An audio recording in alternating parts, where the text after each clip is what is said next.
HalleluYah. HalleluYah. HalleluYah.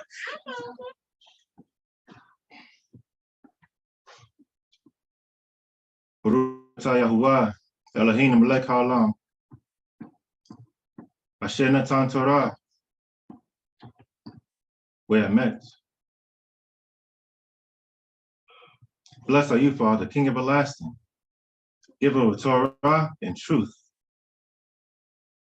Abiyah, we humbly come before you, thankful for allowing us to meet another mark, Abiyah. Allowing us to dwell on your Shabbat day, a day that you set apart from the very beginning.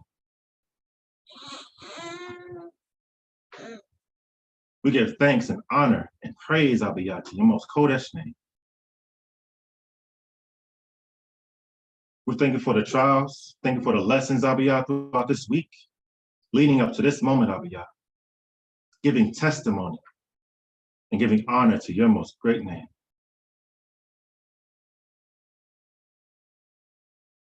Thank you for safe passage, Abiyah, to and fro, Abiyah, from our households to meet here, to call upon your name, Abiyah.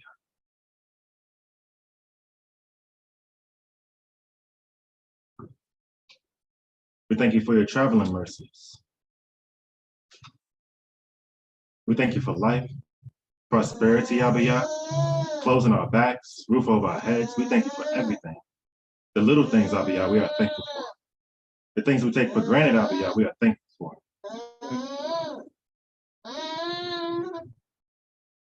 Allow the word that is being brought forth, Abiyah, to be pleasing in your sight.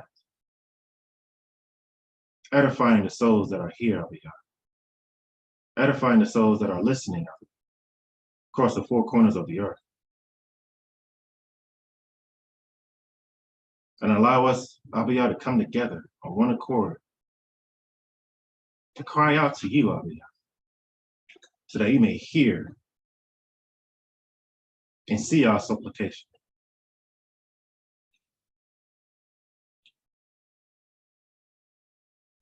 Thankful for the elders, Abiyah, the Moreh, Yebarim, Akeem, Anashim, Yeladim, Abiyah. Thank you for all souls that are here, especially the Yeladim, Abiyah, for they are the future,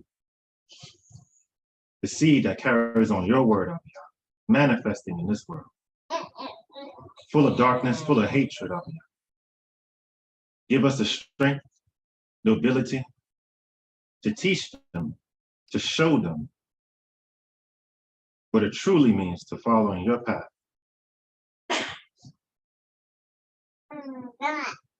Again, Abiyah, we lift up your most Qodeshiym name, to the Elohim of Abraham, Elohim of Yitzchak, Elohim of Yaakov, the character of your son, Yahushua HaMashiach. We love you and we honor you. And we agree on one accord and we say, HalleluYah. HalleluYah. Amen.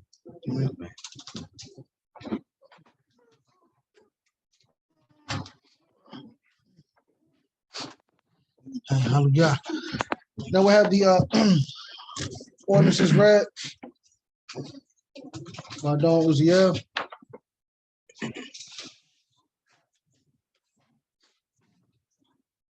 Shabbat Shalom, Mishpachah. Shabbat Shalom. Our first ordinance to come from Shemot, commonly called Exodus Chapter 19, verses 1 through 8.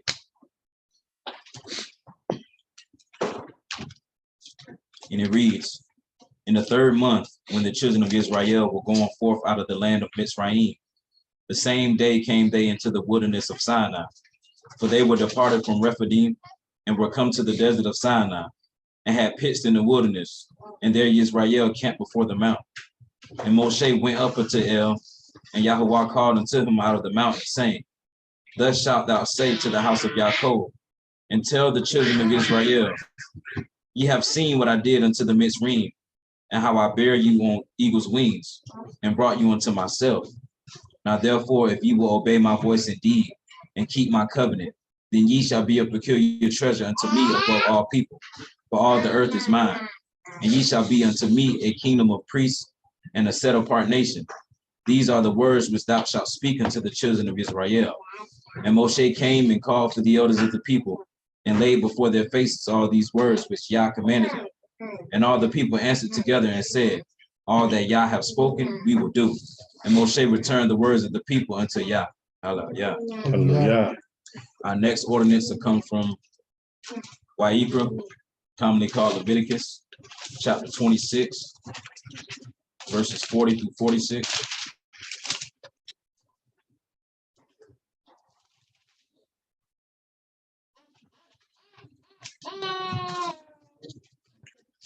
And it reads, if they shall confess the iniquity of their fathers with their trespass which they trespassed against me, and that also they have walked contrary unto me, and that I also have walked contrary unto them, and have brought them into the land of their enemies, if then their uncircumcised hearts be humbled, and they then accept of the punishment of their iniquity, then will I remember my covenant with Yaakov, and also my covenant with Yitzhak, and also my covenant with Abraham will I remember, and I will remember the land. The land shall also be left to them, and shall enjoy her Sabbaths, while she lieth desolate without them. And they shall accept of the punishment of their iniquity, because even they despise my judgments, and because their soul abhorred my statutes. And yet for all that, when they be in the land of their enemies, I will not cast them away, neither will I abhor them, to utterly destroy them, and to break my covenant with them. For I am Yahuwah their El. But I will for their sakes remember the covenant of their ancestors, whom I brought forth out of the land of Mitzrayim, in the sight of the nations, that I might be their El. I am Yahuwah. These are the statutes and judgments and laws which Yah made between him and the children of Israel in Mount Sinai by the hand of Moshe. HalleluYah. Hallelujah. And our last ordinance will come from Ezekiel, commonly called Ezekiel, chapter 36, verses 22 through 28.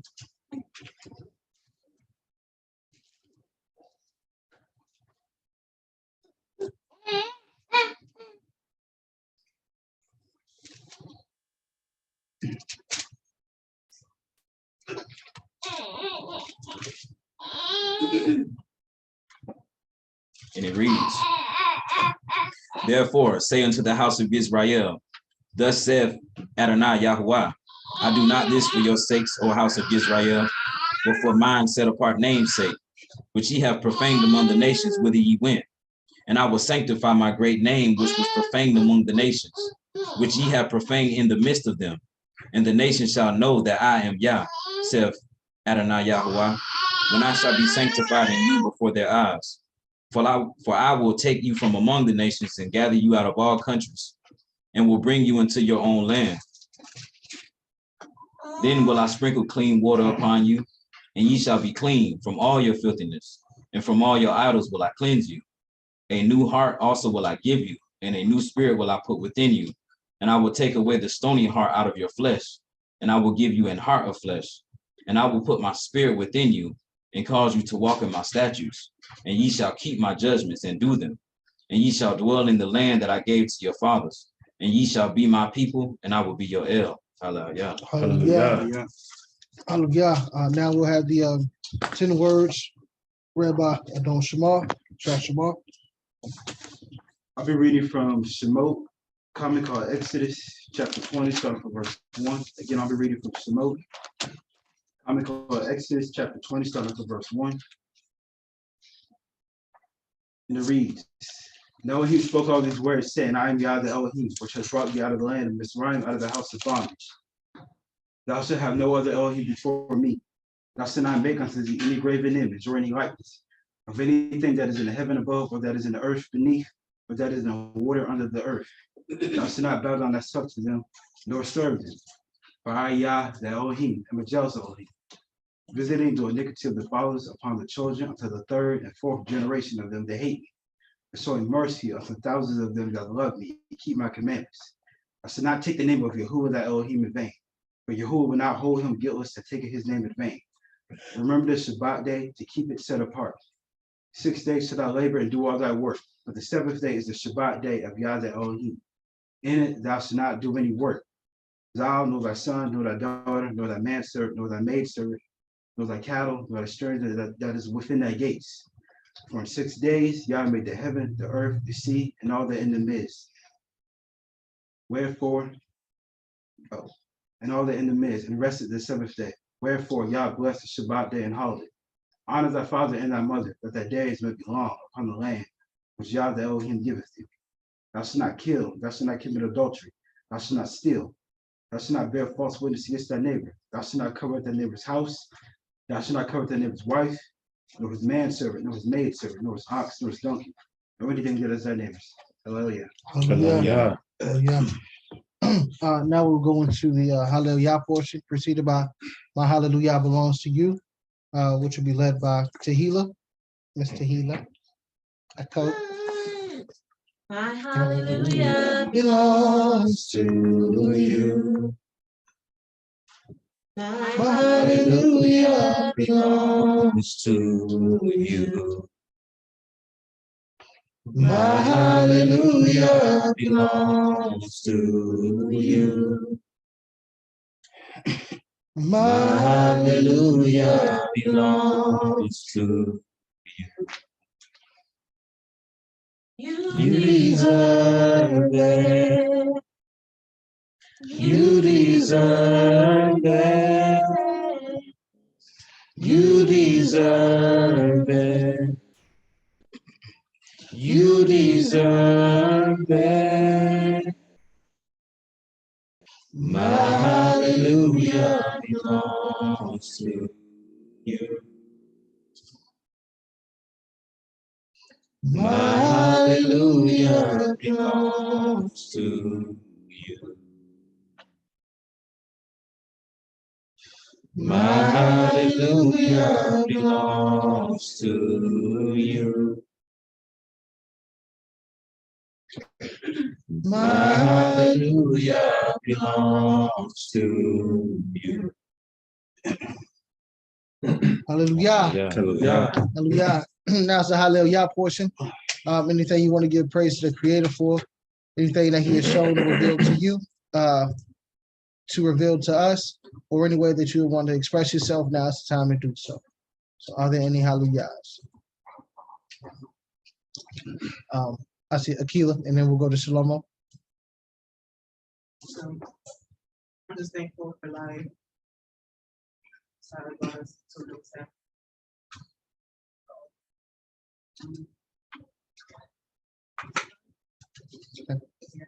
Hallelujah. Shlomo. Okay. Shabbat shalom, everybody. Shabbat shalom. Shabbat shalom. I had a thought that I had to share, but I do want to say, Shabbat shalom, all praise to the Most High, just brought me song here. Wake up to see the day, Shabbat day. I want to thank the Most High for the growth, but the thing I wanted to bring out was something just standing here with everybody, just being present. Yeah, this is really not supposed to be. And I was happy just to look around and see everyone. This is just amazing what time do despite whatever, I guess, situation puts us in.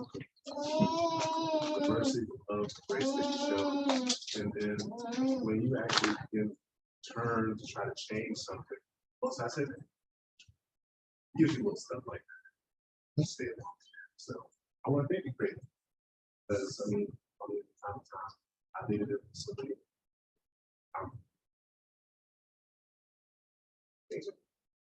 So I love it. So it's just something I don't want to take for granted. So Hallelujah. Hallelujah. Anyone? Shabbat shalom, Mishpachah. Shabbat shalom. I just want to give all praise and honor and esteem to the Most High Yah. This season has been real humbling for me, and not only just for me, but for the Mishpachah. As you listen to the testimonies, just recently, was going through a situation. Not gonna go too much about it, but I thank Yah for putting me around, this group of brothers, all of you all, And even the times when I rejected, your words and rejected the love that you were trying to show, I couldn't see, and Most High is humbling me and breaking me down to the point where I don't got no choice but to come to him. And I just thank him for, softening my heart and, seeing the things that I need to work on and trying to shoot the turn. So I thank the Most High for another opportunity to get it right. And I just ask that, he allow my words to, be more concrete in my actions as well. So HalleluYah for that. Hallelujah. I want to give praise to the Most High for, giving me wisdom, and also giving me praise for giving me a spiritual promotion. And I feel like my faith has been increased. One thing I noticed about myself is I can create a reality for myself, but it's for my own destruction. So I will see things, for more than what they really are. But the Most High, He has, communicated with me, not only, just by dreams, but through, people, by license plates, things I might see on cars. So, I give the Most High all praise, for increasing my faith. And I was just thinking, the Most High, He saw me worthy enough to increase my faith. So, hallelujah to the Most High, and I yield. Hallelujah. Hallelujah. Okay, hold on. You said you create realities to your own detriment. Yeah. What does that mean? Well, so basically, I might say a situation this way, but from a child, I have always been creative. So my mom would try to use my creativity against me. Oh, this situation is going to get worse, or you might as well stop praying about this situation because this situation is already put in place. But the Most High's word and things that I've seen will tell me differently. Okay. Hallelujah. Okay. Yeah. That's definitely growth. Anyone else with a hallelujah? Okay. Hallelujah. Hallelujah. Man. First and foremost, giving all honor and praise, glory to the King of heaven and earth, seas and all that is in it. And you get to a point sometimes where it's like there's so many things that the Most High kind of gives you a spread of blessings in front of you. You don't really know where to start. So I just want to first and foremost give thanks to the Creator for all that He has done. Thanks for the family, for everlasting support. The Akeem, likewise, more than y'all know. So I want to put that out there first and foremost. This week has been interesting, a little bit of up and down, as far as feelings, I guess you say, is concerned. But again, thanks to the Creator for a great support system I can lean on and express myself, because that's one of the things that I am part of doing. So Most High is working with me, continuously softening me to be that person of vocab, because I'm really not. But just the Most High trying you continuously, softening you continuously. I see scriptures a little bit differently now, based on the trials and tribulations that I am going through. I know the brothers are going through the same thing every day. Everybody's going through something every day. That is a process, and we have to understand that process in order for growth to happen. So something I would say beautiful happened yesterday, right? Unless I'm losing it. They had the prayer line. Oh, yeah. So it was yesterday. My father's side of the family, just quick background, they're all 7-day Adventists. So we had a couple of deaths inside in the family in Trinidad, but it was to the males. It was like 4 males that passed within a span of January until now.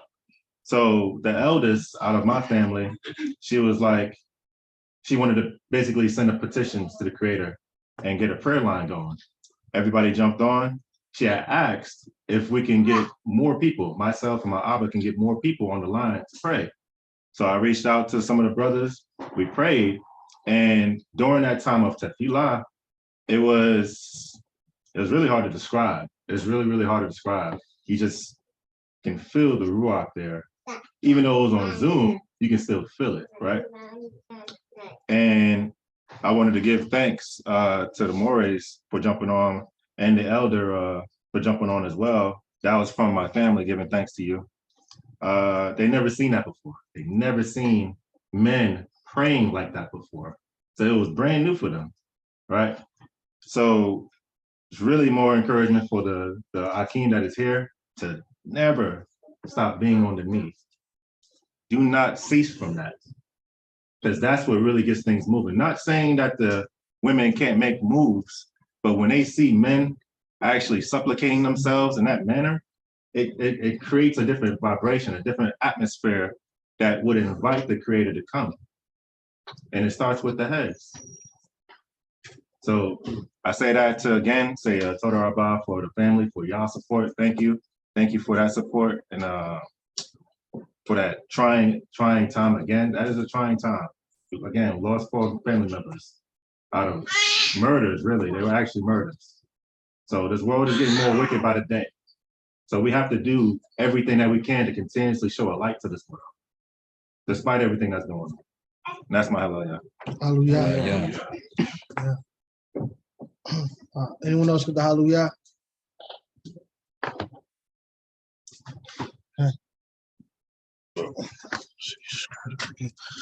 Hallelujah. Hallelujah. Hallelujah. Hallelujah. Hallelujah. Hallelujah. God, I just want to give all praise to the Most High Yah for His mercy endures forever, for life. This obviously is something that is not guaranteed, even from moment to moment. Just want to thank the Creator for beatings. Without them, how do we grow? So there's no need to duck them, no need to run from them, no need to even act as if you don't get them. Because if we don't get them, then once again, not only how do we grow, but how do we teach others that is necessary for growth. Thank the Most High for pointing out my mistakes. I'm gonna go into it as I'm reading the Torah portion, but even as I'm reading the portion, and I'm probably gonna say this again, so don't mind me. But if you're reading Torah, you're reading Tanakh, and it's not afflicting your being, then you're really not reading. If you're not seeing things that you're not doing, if you're not seeing things that you are lacking on, if you're not seeing that you're not fully striving, unless you're perfect, because other people might be, I'm not. So unless you're perfect, it should be a beating. So I truly thank the Creator for that. Because it shows you the areas that you have to grow in. And we all need to be centered sometimes on, because we all, as Shah said, we are definitely all creative mentally, right? So we kind of find things in order to do outside of what the Creator is telling us to do. So the scriptures to me is more like a GPS. So I truly want to give all praise to the Creator. Praise for the brothers for keeping me on my toes, for them continuing to grow, which makes me have to continue to grow, or I'm gonna get left behind. So thank them for that. I want to thank Zokai and Ima for opening up their house. Y'all don't have to do it, so I'm not gonna take it for granted. I'm gonna thank y'all every time we hit.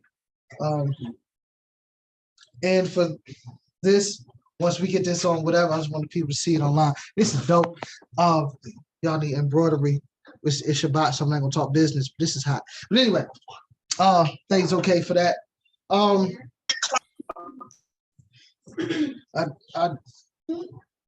As Adon said, it's so many other things that you can thank the Creator for.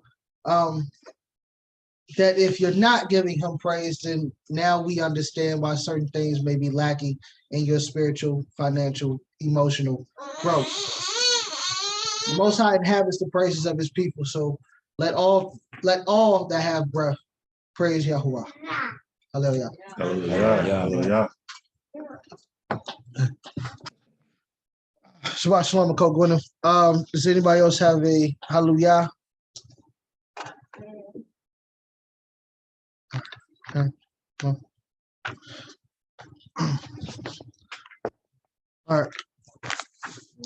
Well, we're not gonna do any more hallelujahs. Personally, we're gonna do them together as a mishpachah, and then we'll get into the Torah portion for this week. Okay. So I forgot the drum in the car, so I'm gonna go get that, and then we can prepare for praise and worship. That way, Tahila gets some time to pick out some songs. So we're gonna praise it.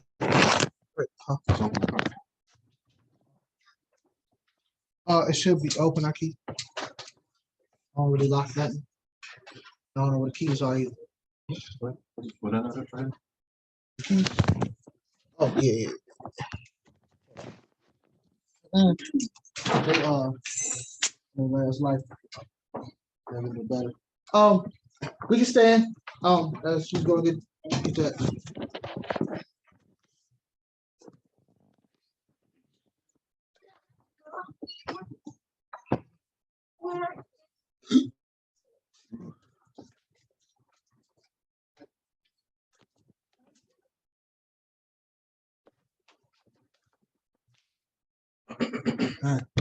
Hallelujah. Hallelujah. Hallelujah. Hallelujah. Hallelujah. Hallelujah. Hallelujah. Hallelujah. Hey, all praise to the Most High. Yeah. Keep slapping that. Oh,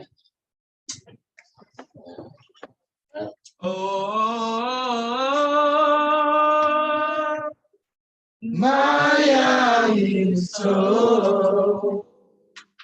Oh, Maya is so. When evil's all around me, I know that He will guide me. Oh, Maya is so. Oh, Maya is so. Oh, Maya is so. When evil's all around me, I know that He will guide me. Oh, Maya is so. Come on, one more time. Oh, Maya is so. Oh, Maya is so. When evil, come on. When evil's all around me, I know that He will guide me. Oh, Maya is so. One more time, family, come on. Oh, Maya is so. Oh, Maya is so. When evil's all around me, I know that He will guide me. Oh, Maya is so. Hallelujah. if my people You are called by my name, will humble themselves and pray, and turn from their wicked way. If my people, oh yeah, who are called by my name, will humble themselves and pray, and turn from their wicked way. Then I would hear from heaven I will hear from heaven. I hear from heaven. I hear and I hear heaven. If my people, come on, one more time. If my people, oh yeah, who are called by my name,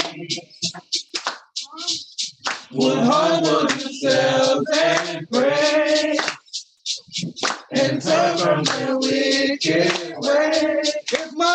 If my people, oh yeah, who are called by my name, will humble themselves and pray And turn, and turn from their wicked way, then I would hear. then I will hear from heaven. I will hear from heaven. I will hear from heaven. I will hear from heaven. I hear from heaven. I hear and I hear heaven. Hallelujah. Like the menorah, tell us up aloud. Worship our Abba on the Sabbath. And we will sing songs of praise together in His name. It is Shabbat today. It's time to worship. So we gonna light the menorah, come on. Like the menorah, sound the shofar loud. Worship our Abba on the Sabbath. And we will sing songs of praise together in His name. together in His name. It is Shabbat today. It's time to worship. Come on, light the menorah, one more. Like the menorah, Sound the shofar. worship our Abba on the Sabbath. And we will Sing songs of praise together in His name. It is Shabbat today. It's time to worship. So hallelujah. Hallelujah, hallelujah. His praise will be in my mind. Hallelujah. We say. Hallelujah, Say. hallelujah. Forever will be. Forever will be in my mind. Hallelujah. Hallelujah, hallelujah. His praise. His praise will be in my mind. Hallelujah. Hallelujah, hallelujah. Forever will be in my mind. So we gonna light the menorah, come on. Like the menorah, sound the shofar loud.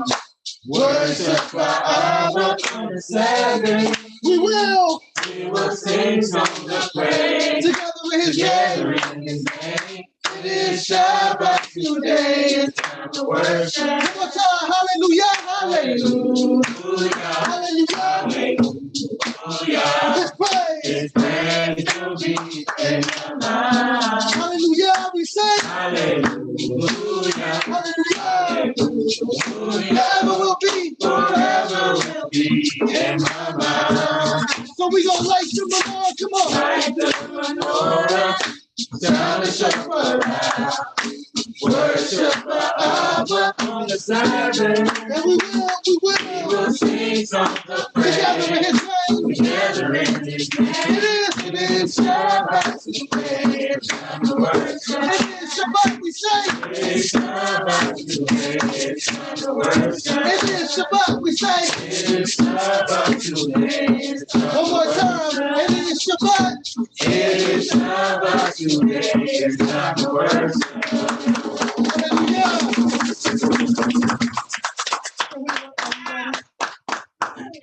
Am I ready? You good? Come on. Thank you for warming her up, Abigail. Oh, no problem. I've been captured by a love I can't explain. Now you have me, and I'm forever changed.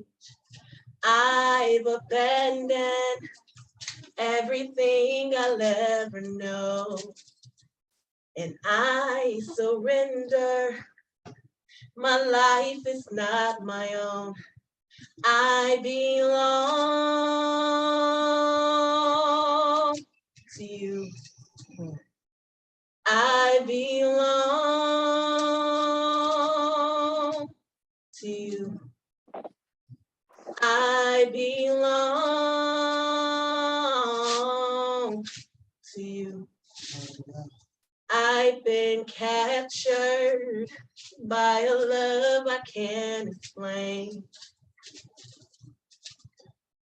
I've abandoned everything I'll ever know. I belong to you. I belong to you. I'm sorry, I'm just so overwhelmed. I'm so full. I don't. Hallelujah. Hallelujah.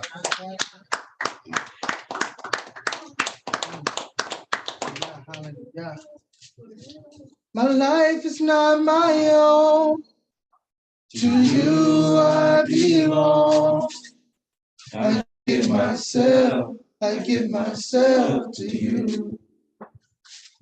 My life is not my own. To you I belong. I give myself to you. I give myself away.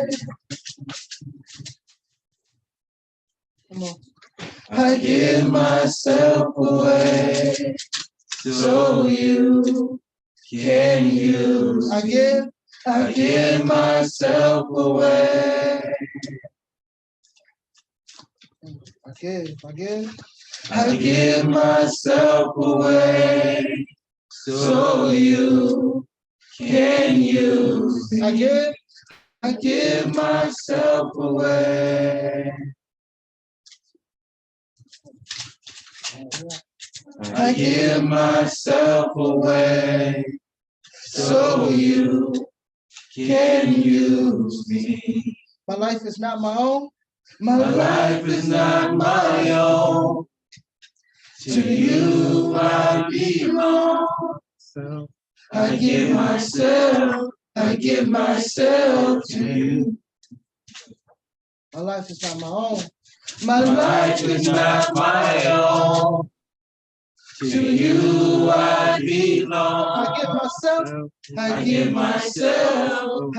myself to you. Give myself away. I give myself away. I give myself away so you can use. I give myself away. Hallelujah. I give myself away so you can use. One more time. I give myself away. Come on. I give myself away so you can use. I give myself away. Come on now. Come on. I give myself away so you can use. My life is not my own. Come on, let's sing it. My life is not my own. To you I belong. To you I belong. I give myself. We say, I give myself to you. My life is not my own. We say, my life is not my own. To you, yeah. To you I belong. So I give myself to you. Last time I give myself away. I give myself away. I give myself away so you can use me. I give myself away. I give myself away. I give myself away so you can use me. Hallelujah.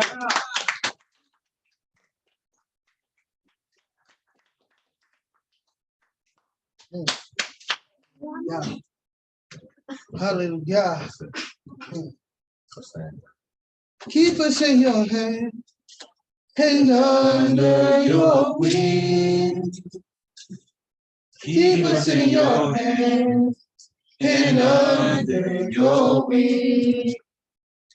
Keep us in your hand and under your wing. For there is no Savior. For there is no Savior but Yahuwah Elohim. Keep us in your hand. Keep us in your hand and under your wing. Keep us in your hand and under your wing. Keep us Keep us in your hand and under your wing. For there is no Savior but Yahuwah Elohim. You see me? You see me, redeem me, You freed me. you freed me out of the dark. You cleaned me. You clean me, You lead me. you lead me, You see me. you see me as you're set I apart. was lost. I was lost, now I'm found. I was dead. I was dead, now I live. When I fall, When I and fall, you call, and you my call, response, my response is, oh yeah, keep us in your hand and under your wing. Keep us in your hand and under your wing. keep us, oh yeah. Keep us in your hand and under your wing.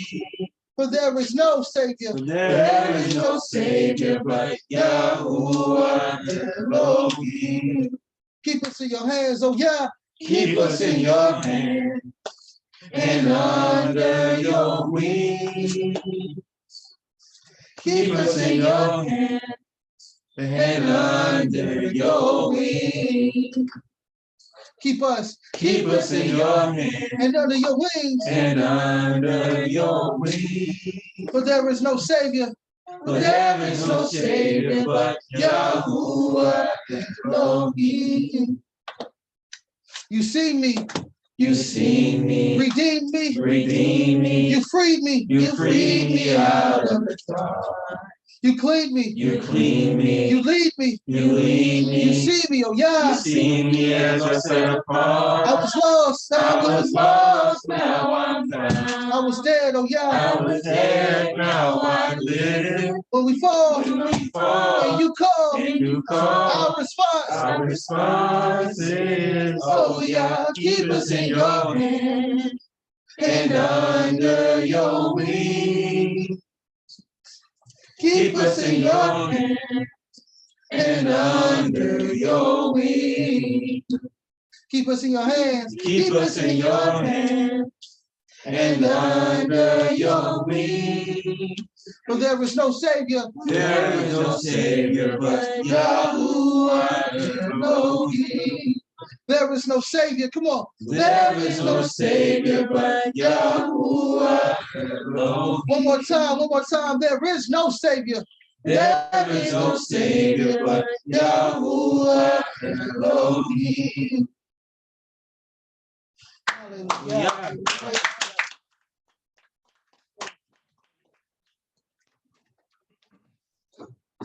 Hallelujah. Oh yeah, You are the source of my life.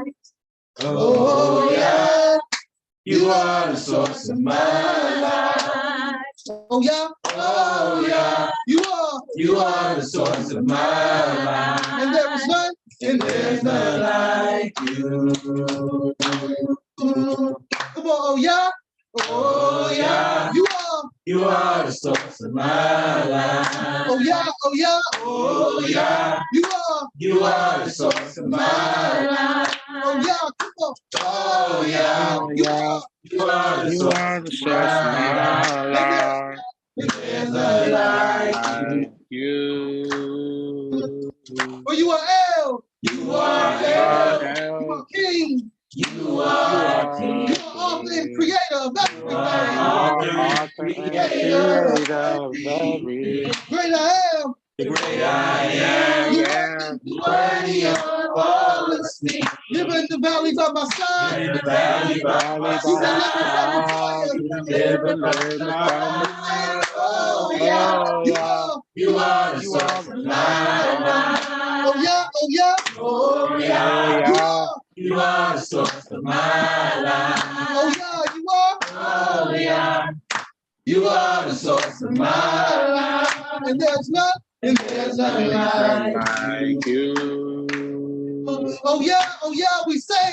Oh, Oh, yeah. yeah. You are the source of my life. Oh, yeah. Yes, you are. Oh, Oh, yeah. yeah. You are the source of my life. Oh, yeah. We say. Oh, yeah. You are. You are the source of my life. And there's none. And there's none like you. For you are El. Come on. You are You El. are King. You are King. You are author and creator You are author of everything. everything. Great I am. The great I am. Worthy of All esteem. Here at the valley by where? you in the valley by Yeah. my Oh, yeah. Oh, yeah. You are. You are the source of my life.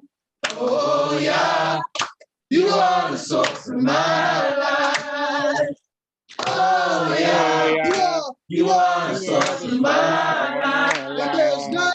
And there's none like you. One more time. Oh, yeah. Oh, yeah. Oh, yeah. Yeah. You are the You source are the source of my life. Oh, yeah. Oh, yeah. Yeah. You are the source of my life. Oh, yeah. Oh, yeah. Oh, yeah. Yeah. You are the You are source the of source of my my And life. life. there's none. And there's none like you. And there's none. And there's none There's none like like you. you. And there is none. We say. And there's none like you.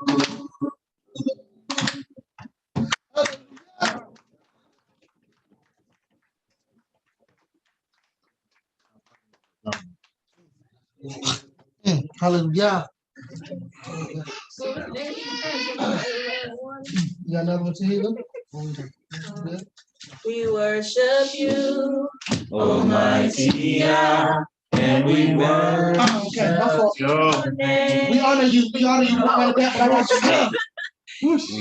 We honor you, Almighty And we Yah, worship. and we worship your name.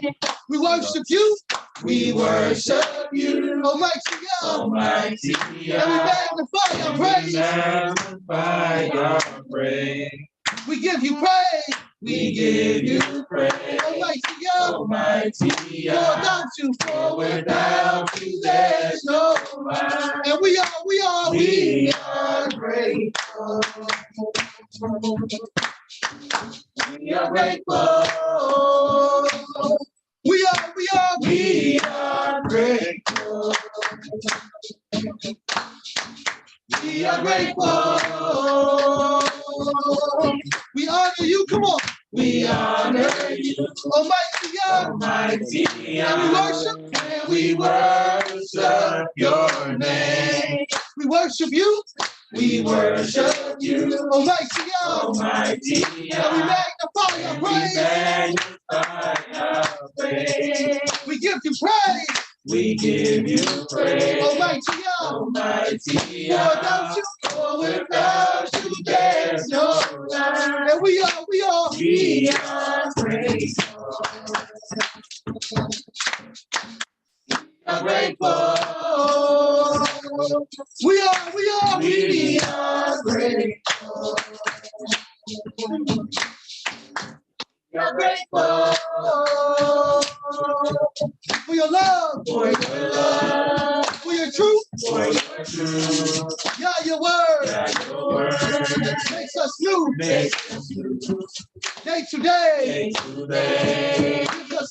Gives us life. Shows us how Shows us how to be your light. to be your light. And we are what? We are grateful.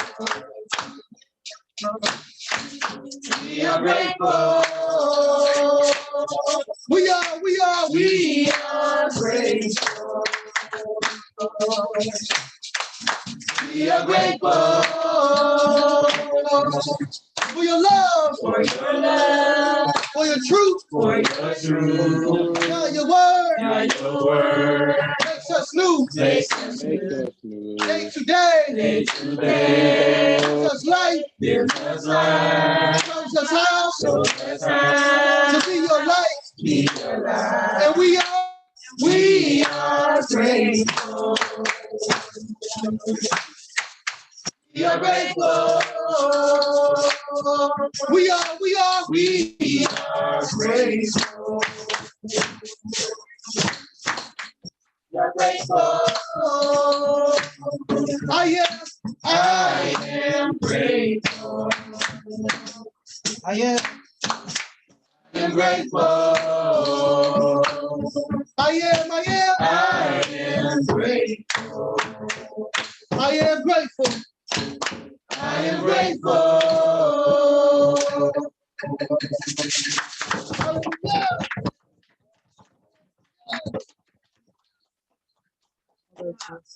Okay, we're gonna take like a 5-minute break, so everybody use the bathroom and stuff, and then we'll get into the word.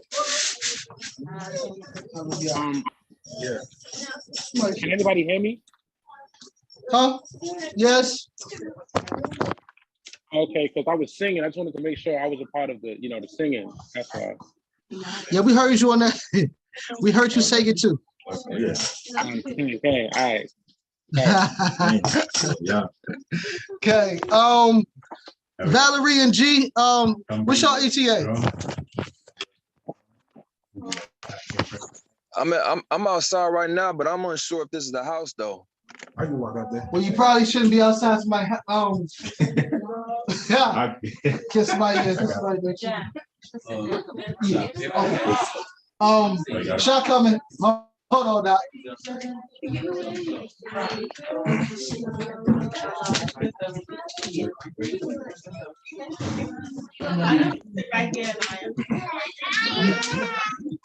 Nah, it's somewhere. I like dumbbells, but it's like pork. Why you gonna sit on the Did you tell him 8 north? Yes, ma'am. Come here, be my life. Come here. Abi. Not come here. Alana and Anaya. Now. Hey, what's the address? 8. Moors, MOORS. 8. Yeah. 8 Morris Lane North. Where you at? This is south. Hold on. That's south. Okay. So you on the opposite side. I don't know how you put it south, but Second driveway. Let's come across to the My second bad, driveway Akeem. on the right. Oh, my bad. oh, What you mean? Uzi fuck. I thought Okay. it was 4. No, it was 8. 8. I sent it to Valid. Alana.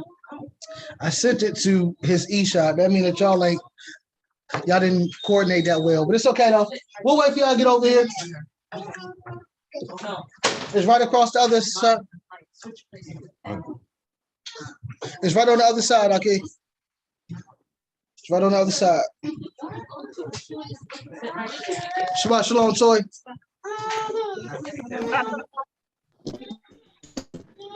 Glad to see you, sis. We right now we on like a 5-minute break, and then we're gonna get into the portion. We just finished praise and worship. We try to help a brother get here. So give us 1 second.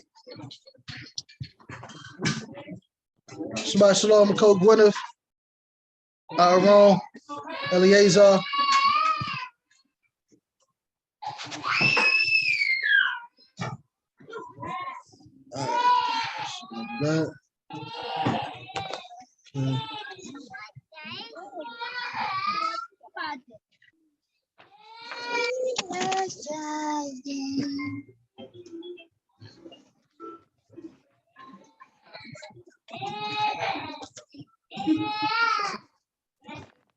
Want to try some of the peach Rhonda? Not right now. There's ice. What you get the ice We got cream? double feed. Huh? That was still. You want some? You heard? I said, what you get? Huh? We got double feed somewhere. Let me see where the double feed coming from. Still up there. Oh, she ain't up there. I'm not sure what probably have double feed.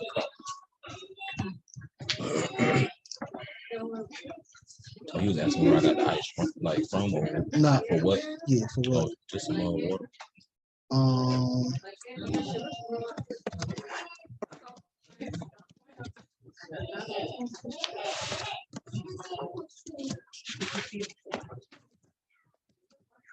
So just so everybody can get there, we're going to be in the Torah portion for this week is Qodeshiym, which is in the book of Vayikra, commonly called Leviticus Chapter 19, verse 1 through chapter 20, verse 27. So it's 2 chapters, but as we get into it, you'll see why it's probably the most important two of the most important chapters when it comes to our condition today.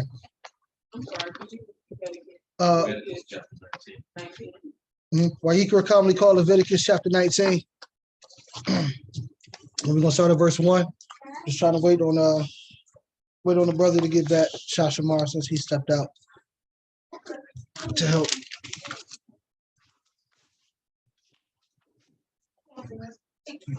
Last time, you sure you don't want to? Huh?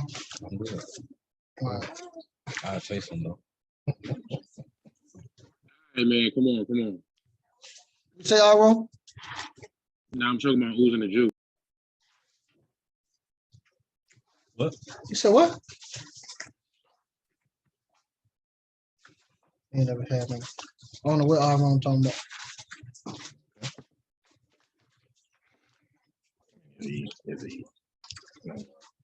I hope so. That thing different.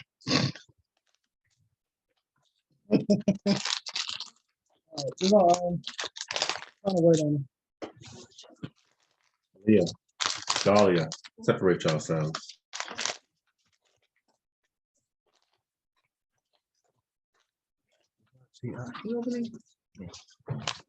That wasn't a request if you're looking at me like that.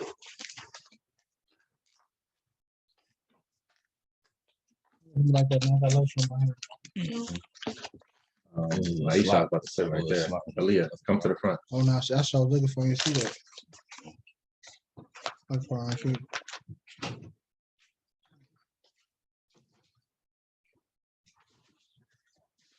All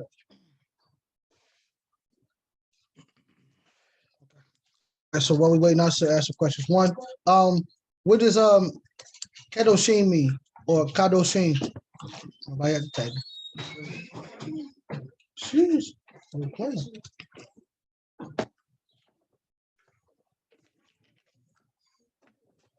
And I know what Qodeshiym means.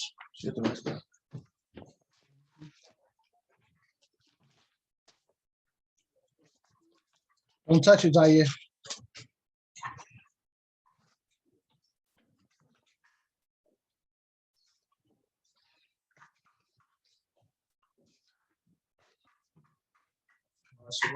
Shabbat shalom. Anybody online? Qodeshiym. Qodeshiym. The holy one? Yes. You cheating? Yeah. No, that's good. Qodeshiym or Qodeshiym means set apart ones. Some translations would say saints. So saints, set apart ones, holy ones. Okay, so that's Qodeshiym. So we in a G. You know where we at? No, what we at? Vayikra, Leviticus 19, starting at verse 1. Like the haircut too. No problem, you know. 27. Or we going to 20? Yeah, we're going to 2027. So we're gonna start at chapter 19, verse 1. When you have it, say HalleluYah. HalleluYah. Hallelujah. Everybody should have it by now because we took that's about 5 minutes. Okay, so we can go ahead and get started. Akiki, read the first 2 verses from. Okay. Wa'ikra, commonly called Leviticus chapter 19, starting at verse 1. And Yah spoke unto Moshe, speak unto all the congregation of the children of Israel, and say unto them, ye shall be set apart, for I, Yah your El, am set apart. Okay, so what does that mean to y'all? Simple, right?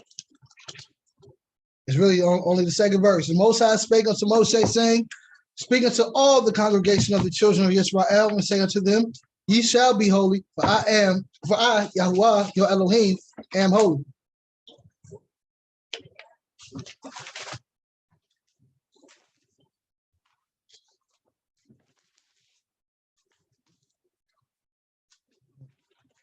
Okay.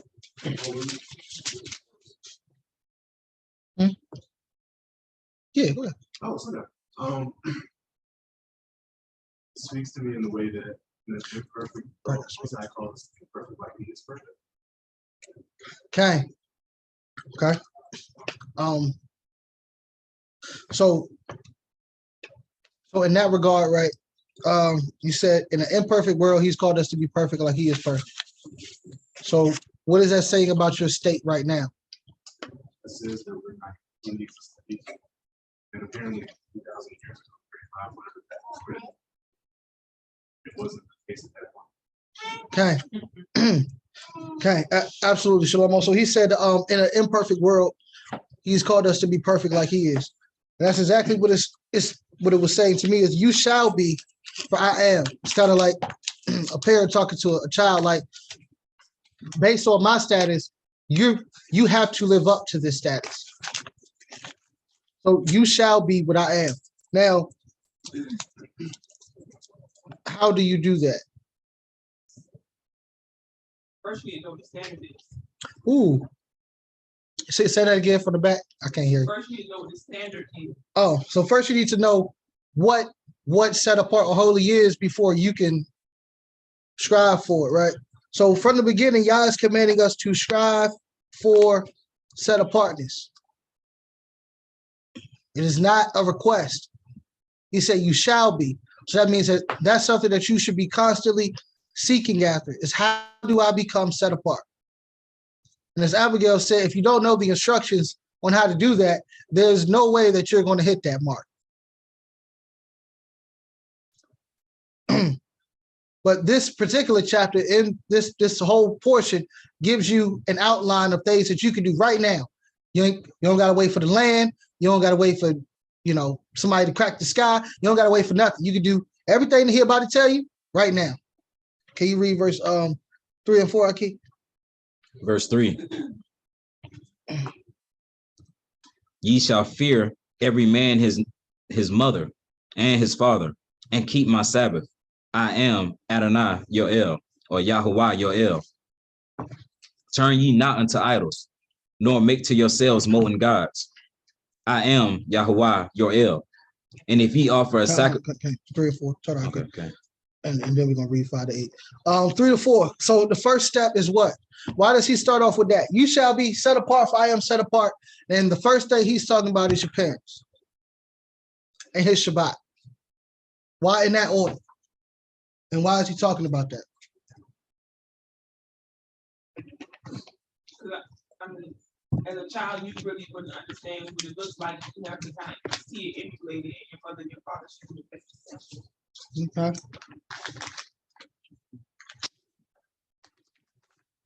Okay, Abigail, you came all dressed and stuff. You doing good today, girl. You doing good. Anybody else? I'm gonna stop eating on camera. I stop. Anybody else? Yes, sir. Maybe by understanding how you should move a function as a child towards your parents, that'll kind of give you an idea of how that relationship between you and the Most High should be. Okay. I like your shirt too. Absolutely. So the first thing, as a child, the first people that you see is who? Your first view of authority is what? Parents. So if you can't fear them or honor them or have reverence for them, take this lightly, how would you or why would you care about something that's in the sky that you don't see? Why would you care about the Shabbat? Which the Shabbat signifies what? No, what is the Shabbat a sign for? The relationship between Most High's chosen people and him. It's a sign. Okay. I can't really make out what you're saying, Akeem. Give me that.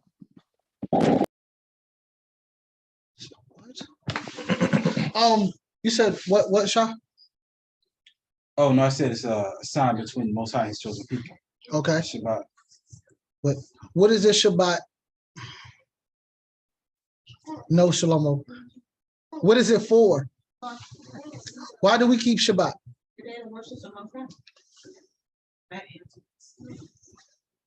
Rest, worship, yes. That's more how you keep the Shabbat as opposed to why we keep the Shabbat. Oh, in obedience. Am I true? You got two hands. I got 2 hands online. Oh You no, said, why two. do we keep it? To be set apart. Ariel and then Ariel and then Glenn. I'm sorry, Ariel. Nope. Yes, it's a sign toy. Why do we keep Shabbat? Great. For the mouth of babes. Because he rested on the seventh day from doing what? Work. What was the manner of his work, Aaliyah? You say what? Nope. No, but no. Work, huh? What was the manner of his work? What is Go ahead, Ariel. what was the manner of his work? Manner. What was he doing for the 6 days that made him rest on the seventh? He was creating. Thank you, Cain. He's creating all, right? So yes, it's a commandment. Yes, it is holy, but the Sabbath, right? The reason why he will put Sabbath with your parents is because both correlate to creation. Okay, I can see it now. Your parents are the ones that created you, right? When you come out the womb, the first people that you see are your quote unquote creators. So if you can't honor or reverence them, you're not going to honor or reverence he who made your parents. Y'all looking at me weird. Does that not make sense? Okay, I'll just make it sure because I was talking about some of the adults too. But Cain, so that's why the first thing that he said is you have to fear them or honor them. Honor them, and it's interesting. Does anybody else see anything interesting about verse number 3?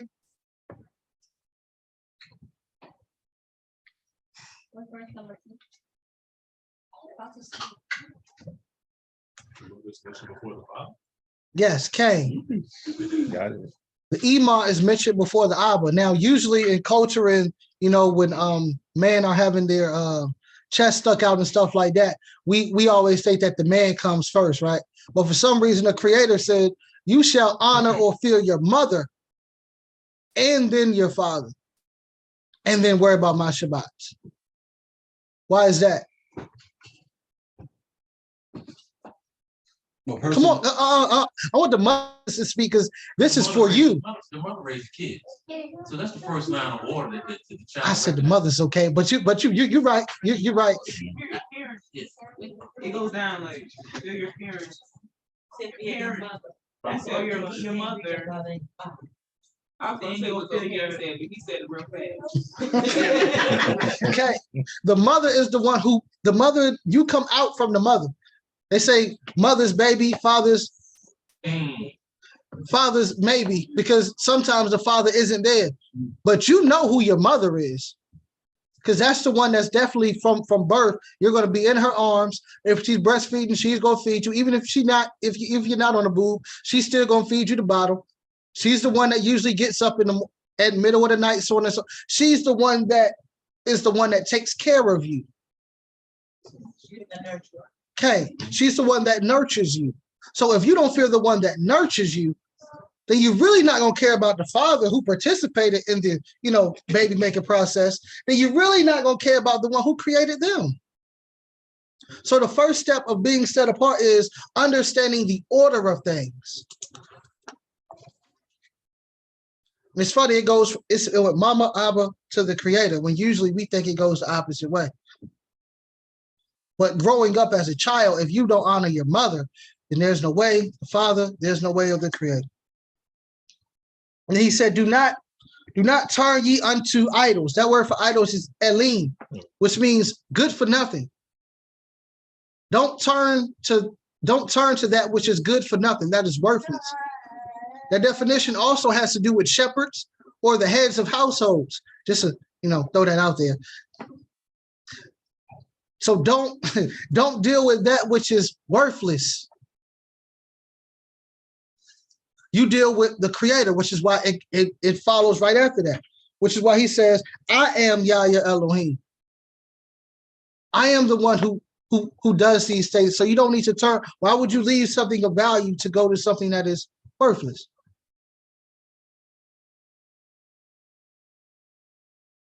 Okay. Can I say something? Yes, ma'am. Interesting enough, the next definition says of physician. Hey. That's real interesting. Iman said, for those online, she said that a part of the definition of elim is worthless, good for nothing, but it has shepherds, physicians, and I think it's something else up there. What is it, Mom? Divination. And of divination or false deities. So it puts physicians and shepherds and false deities all under that definition for worthless. Yes. What's a definition? A definition? A divination. Oh, divination. I was about to say Aaliyah. Divination that are people who talk to spirits outside of the creator. So they do whatever they do, but they're talking to spirits, which is not the creator. Oh, I see. What kind of spirits? Wicked spirits. Yeah. Wicked spirits. I'm actually interested on that physician part because I actually had to look up the definition real quick. I knew what a physician was, but just to get that definition is interesting. So Webster's Dictionary for physician says a person that is qualified to practice medicine. So a person that is there to help you and heal you. Practice. Practice. Keyword. That's what I was saying. Like, this is an interesting brought out. I appreciate that. Okay. Worthless physicians. Why are they worthless? Because what did the creator give you? Well, to heal you in regards to physicians. Okay. He gave you that which is of the ground. Physicians deal with medicine, pharmakia. Go ahead, Imam. Can I say some Aaliyah? Aaliyah. Have you ever seen Turn around. That's So Raven? Turn around. Yes, I see that so Raven. And you see how, and they will say that, she's got these premonitions, what that's divination. It's yes. These powers that they say. So that's what that is. Which do not come from the creator. Exactly. Where does it come from? Other spirits. Not for you. Yeah, it's just not for you. But that's further in here, so we'll tap into that and then you can ask your questions. Okay, so we said, do not turn to that which is worthless. I am Yah. Yes, sir. 5-8. Verse 5. And if ye offer a sacrifice of peace offerings unto Yah, ye shall offer it at your own will. It shall be eaten the same day ye offer it, and on the morrow, and if aught remain unto the third day, it shall be burnt in fire. And if it be eaten at all on the third day, it is abominable. It shall not be accepted. Therefore, every one that eateth it shall bear his iniquity, because he hath profaned the set apart thing of Yah, and that soul shall be cut off from among his people. Okay, so this is a Zebach Shlabim, which is a peace offering. So a peace offering is interesting that he has this one because a peace offering is there for what? Why is a peace offering usually offered?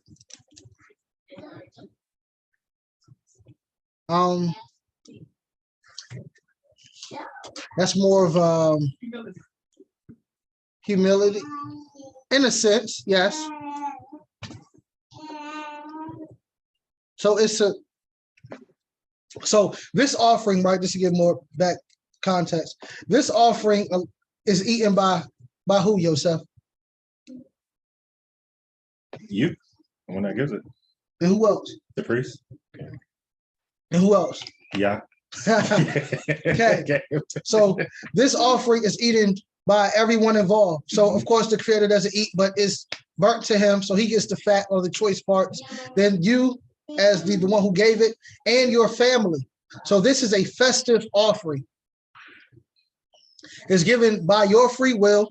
It's given if you take a vow, and it's also given for thanks or for praise. But it is a friendship. Huh? Alliance of friendship. Okay. Yeah. So this offering is pretty much a party. It's a private setting type offering. So the creator is saying that when you are coming to me and you're giving praise or thanks, or you take a vow and you are seeking my alliance in order for you to fulfill that vow, that you have 2 days in order to eat that and move on.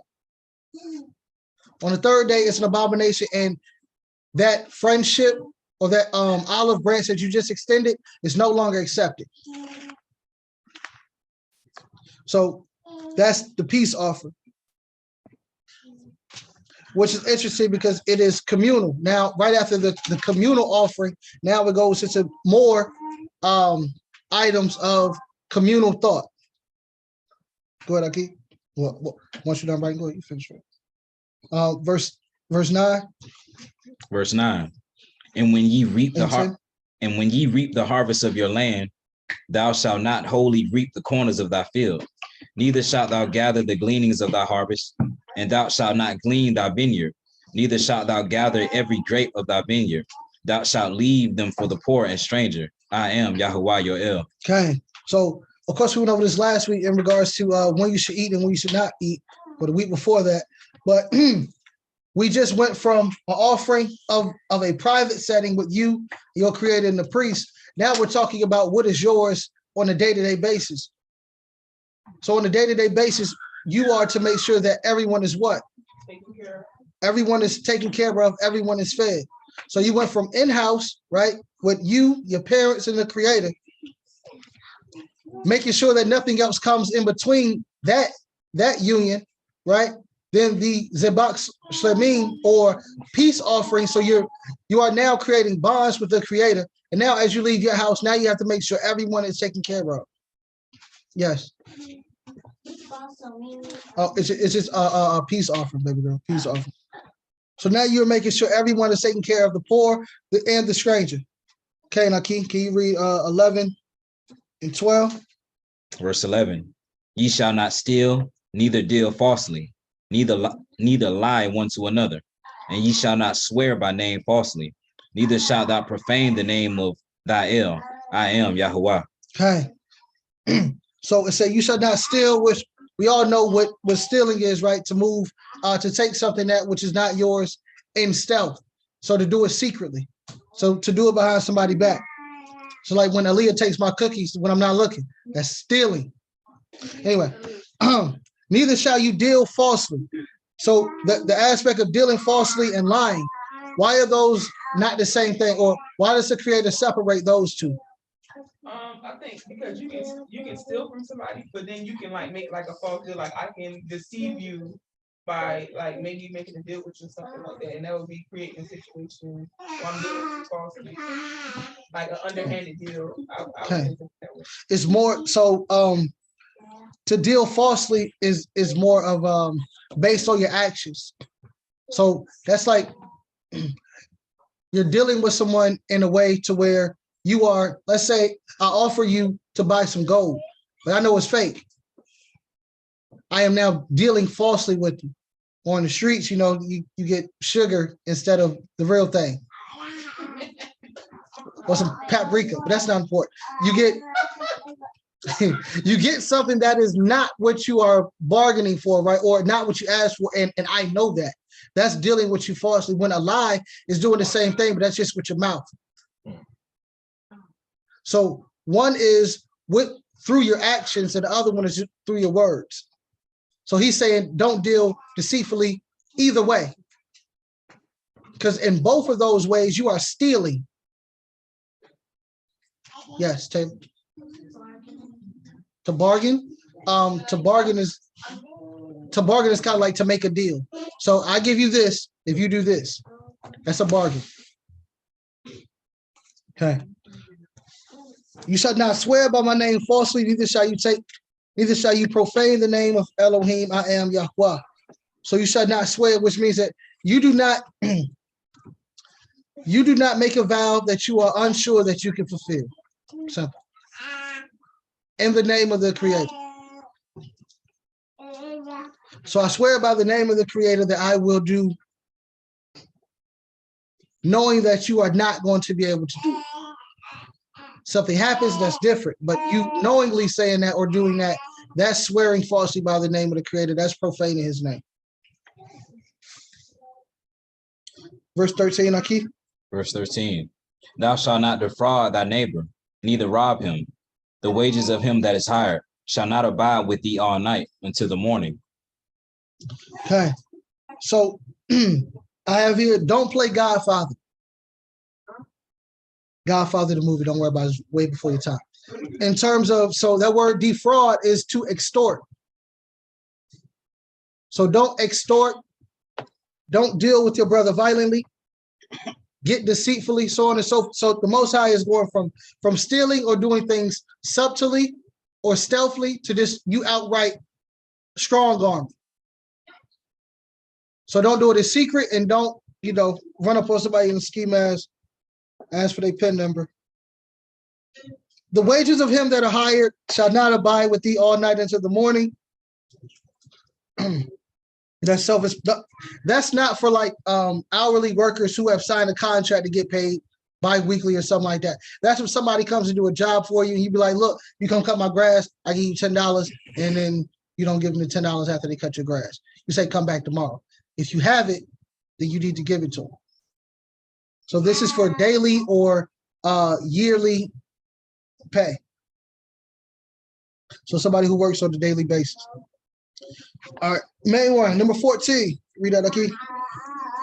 Verse 14. Thou shalt not curse the deaf, nor put a stumbling block before the blind, but shalt fear Yah. I am Yahuwah.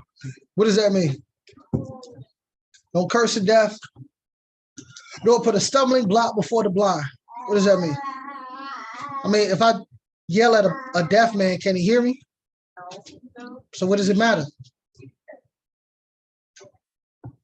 To me, it sounds like taking advantage of someone. Say, for example, if I know somebody, is allergic to a certain food, and then I'll say, well, I only buy this food and I know they can't eat it, so I can have more, taking advantage of somebody or their weakness. Okay, I understand that. Anyone else? Don't curse the deaf, nor put a stumbling block before the blind. Stumbling block is if I put something in your way to trip you. So don't trip people on purpose. No? So you had your hand up, Shalom? No, just what you were just saying. Say like you have somebody young in the walk and you've been around for a little bit and you're teaching them things that you know is not exactly right, but you're doing it, your own purposes, but that's causing them fear. Okay. Yeah, that's that. Okay.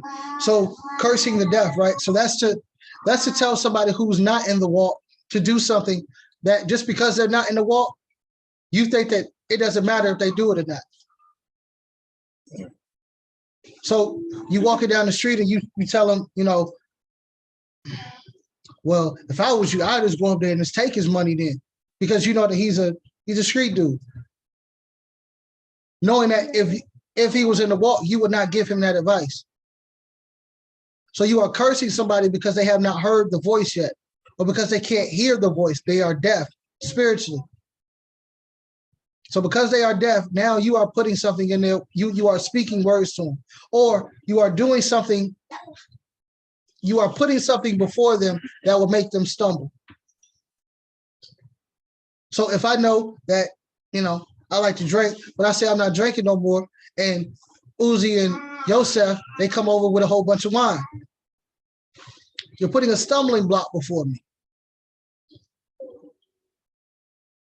Somebody who is blind, somebody who, and that's in the walk, but outside the walk, somebody who has not seen yet.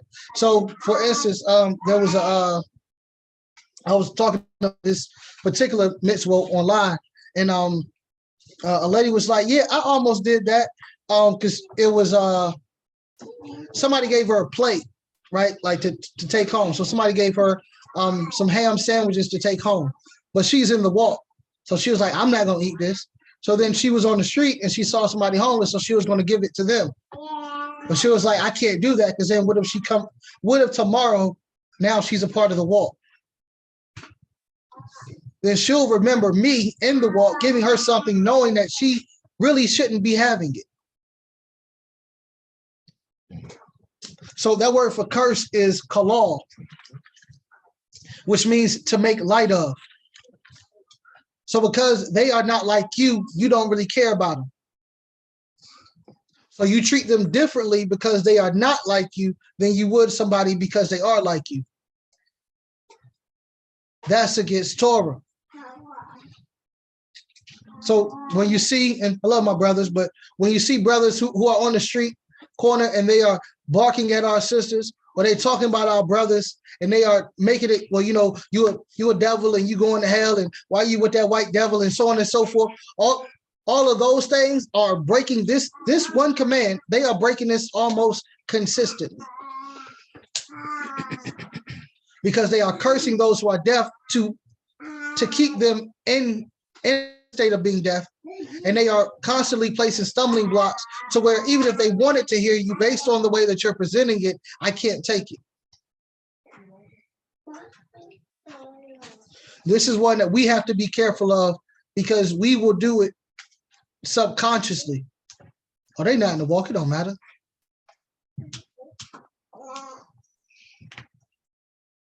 And he's talking to Israel about Israel. So that means that just because I may not understand a commandment like you understand the commandment, don't make me go further off.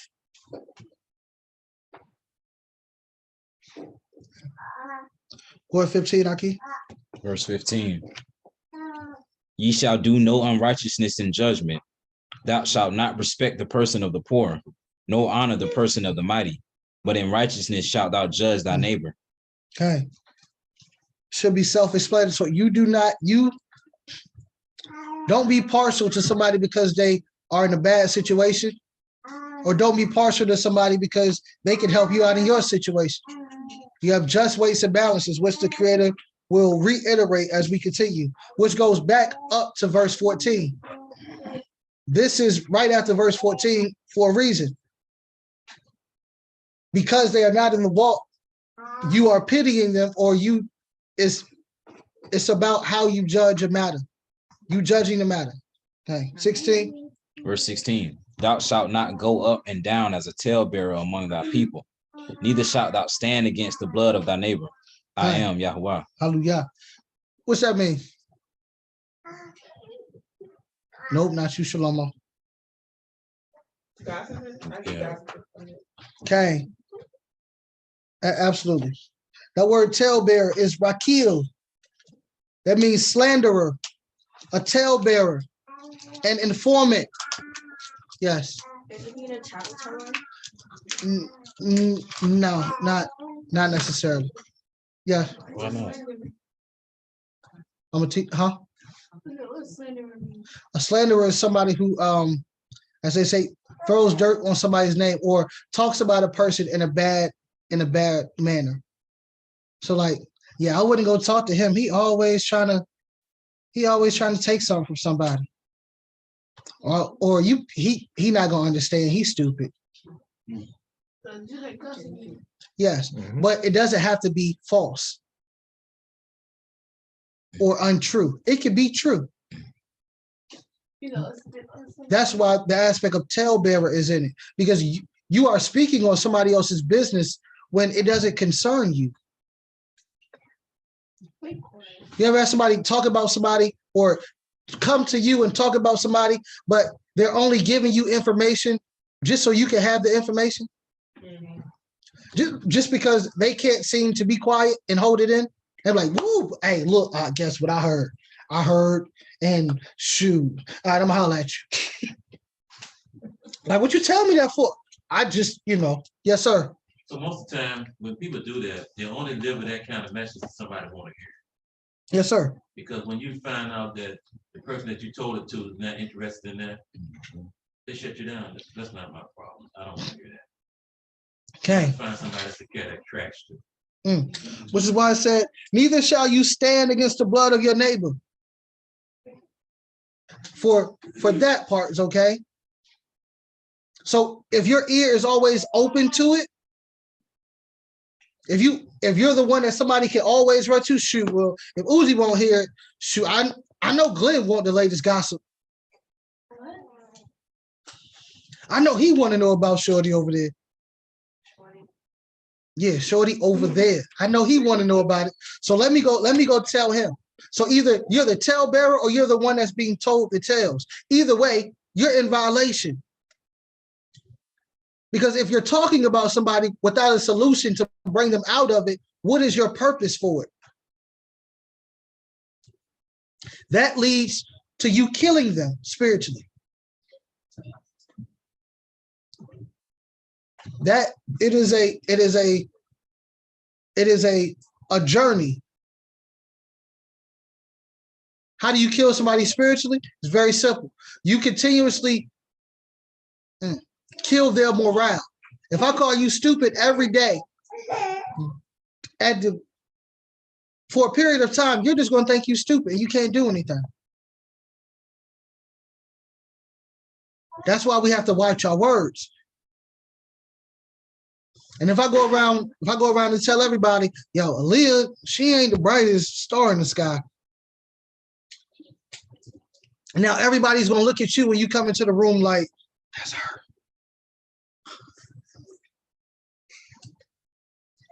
So then when you come into the room, now you feel bad because now everybody's looking at you and they have a thought in their head about you that you didn't tell anybody, and you don't even know half of these people. That makes you stay away from people. That puts a stumbling block in front of you from continuing in the walk. You see how these commands are starting to come together? You went from talebearing to now you're putting a stumbling block before somebody and you're killing them spiritually. So now they walk away from the Creator. So you really have just killed them because they have walked away from the source of life. All because you can't be quiet and mind your business. Verse 17, Akeem. Verse 17. Thou shalt not hate thy brother in thy heart. Okay. Go ahead, sis.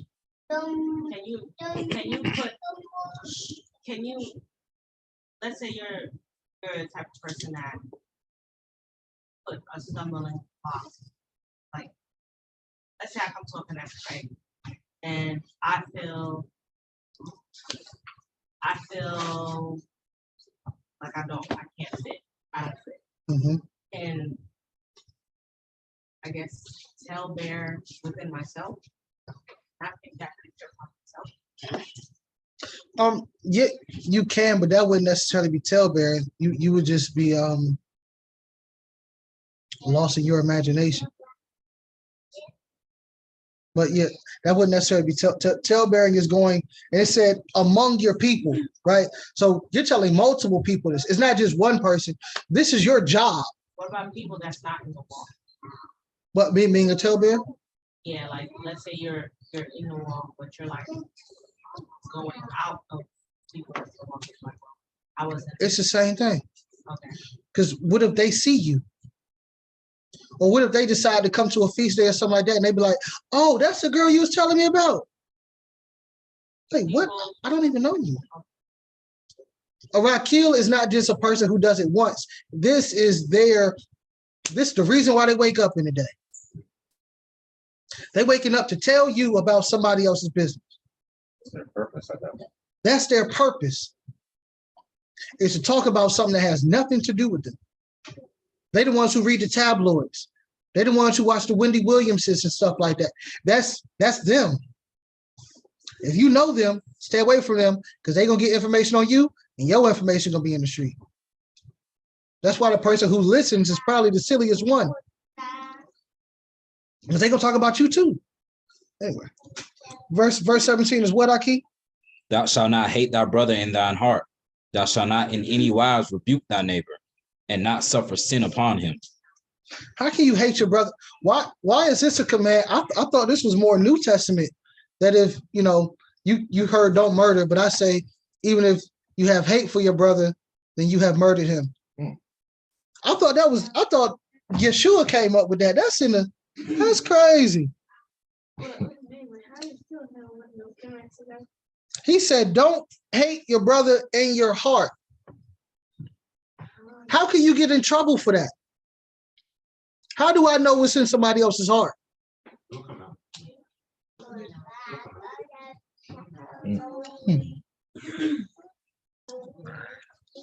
You mean the actions? It'll manifest itself. Okay. It'll always manifest by the way you begin to act. Which is why verse 18. See, I love how the Creator put this in order. Can you read verse 18, Akeem? Thou shalt not avenge nor bear any grudge against the children of thy people, but thou shalt love thy neighbor as thyself. I am Yahuwah. Hallelujah. Yeah. Thou shalt not hate thy brother in thy heart. So once again, that goes, yes, okay. Okay. That goes up from 16. So because I heard Joseph was talking about me, now I got hate for this brother in my heart. I ain't gonna say nothing. I'm just not gonna deal with him. He comes, shalom. Yeah, shalom. I was good. All of a sudden, I get real cold. Yes.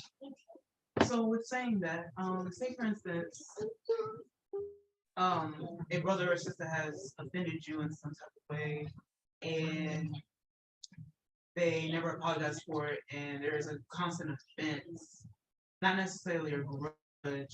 I'm trying to word this correctly, but would it be considered a grudge if you decided to separate yourself from that brother or sister? So let's read 17 again, right? So thou shalt not hate thy brother in thy heart. You shall in any wise rebuke thy neighbor and not suffer sin upon him, or not suffer sin because of him. So that means that if your brother has offended you, right? Going back to Yeshua, I don't know why he keeps speaking from Torah. I thought he was, huh? But you told them, I'm just giving an example. Yes, you talk to them. You go to that person. And they never, okay, so the example is go to the person. You go to the person, look, this is what you did to me. This is what you did to me.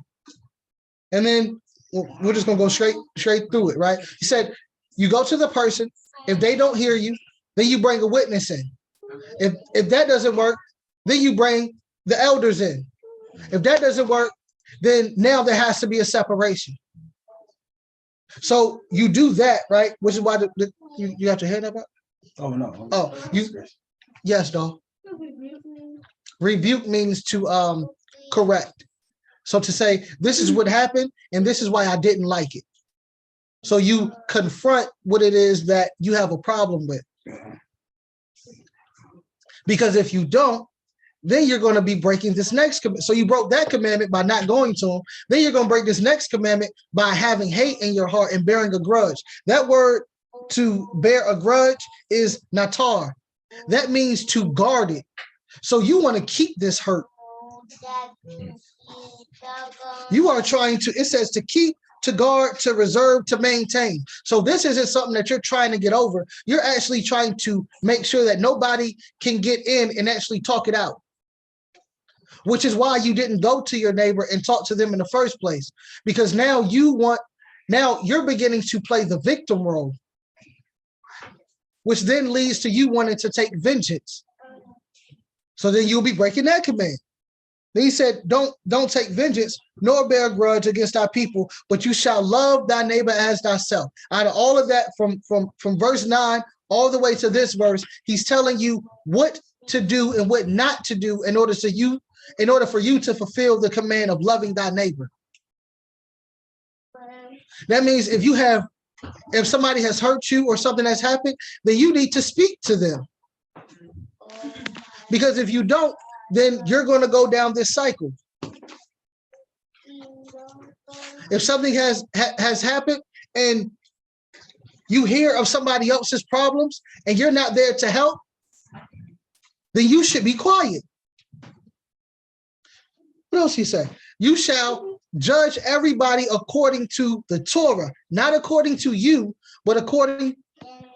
I signed on to another debate. Anyway, you shall judge everybody according to the Torah, not according to your emotions. Yisrael is very emotional. But the way that you get out of your emotions is to turn to the Creator, because the pages don't have emotions. The commands, statutes, and the laws don't have emotions. So if you go to them, that's why he's trying to have you check your emotions, your emotions. This passage is trying to have you check your emotions and don't let them drive your actions.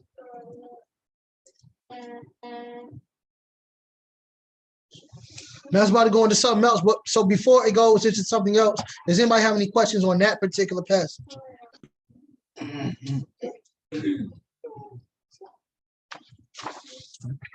Okay.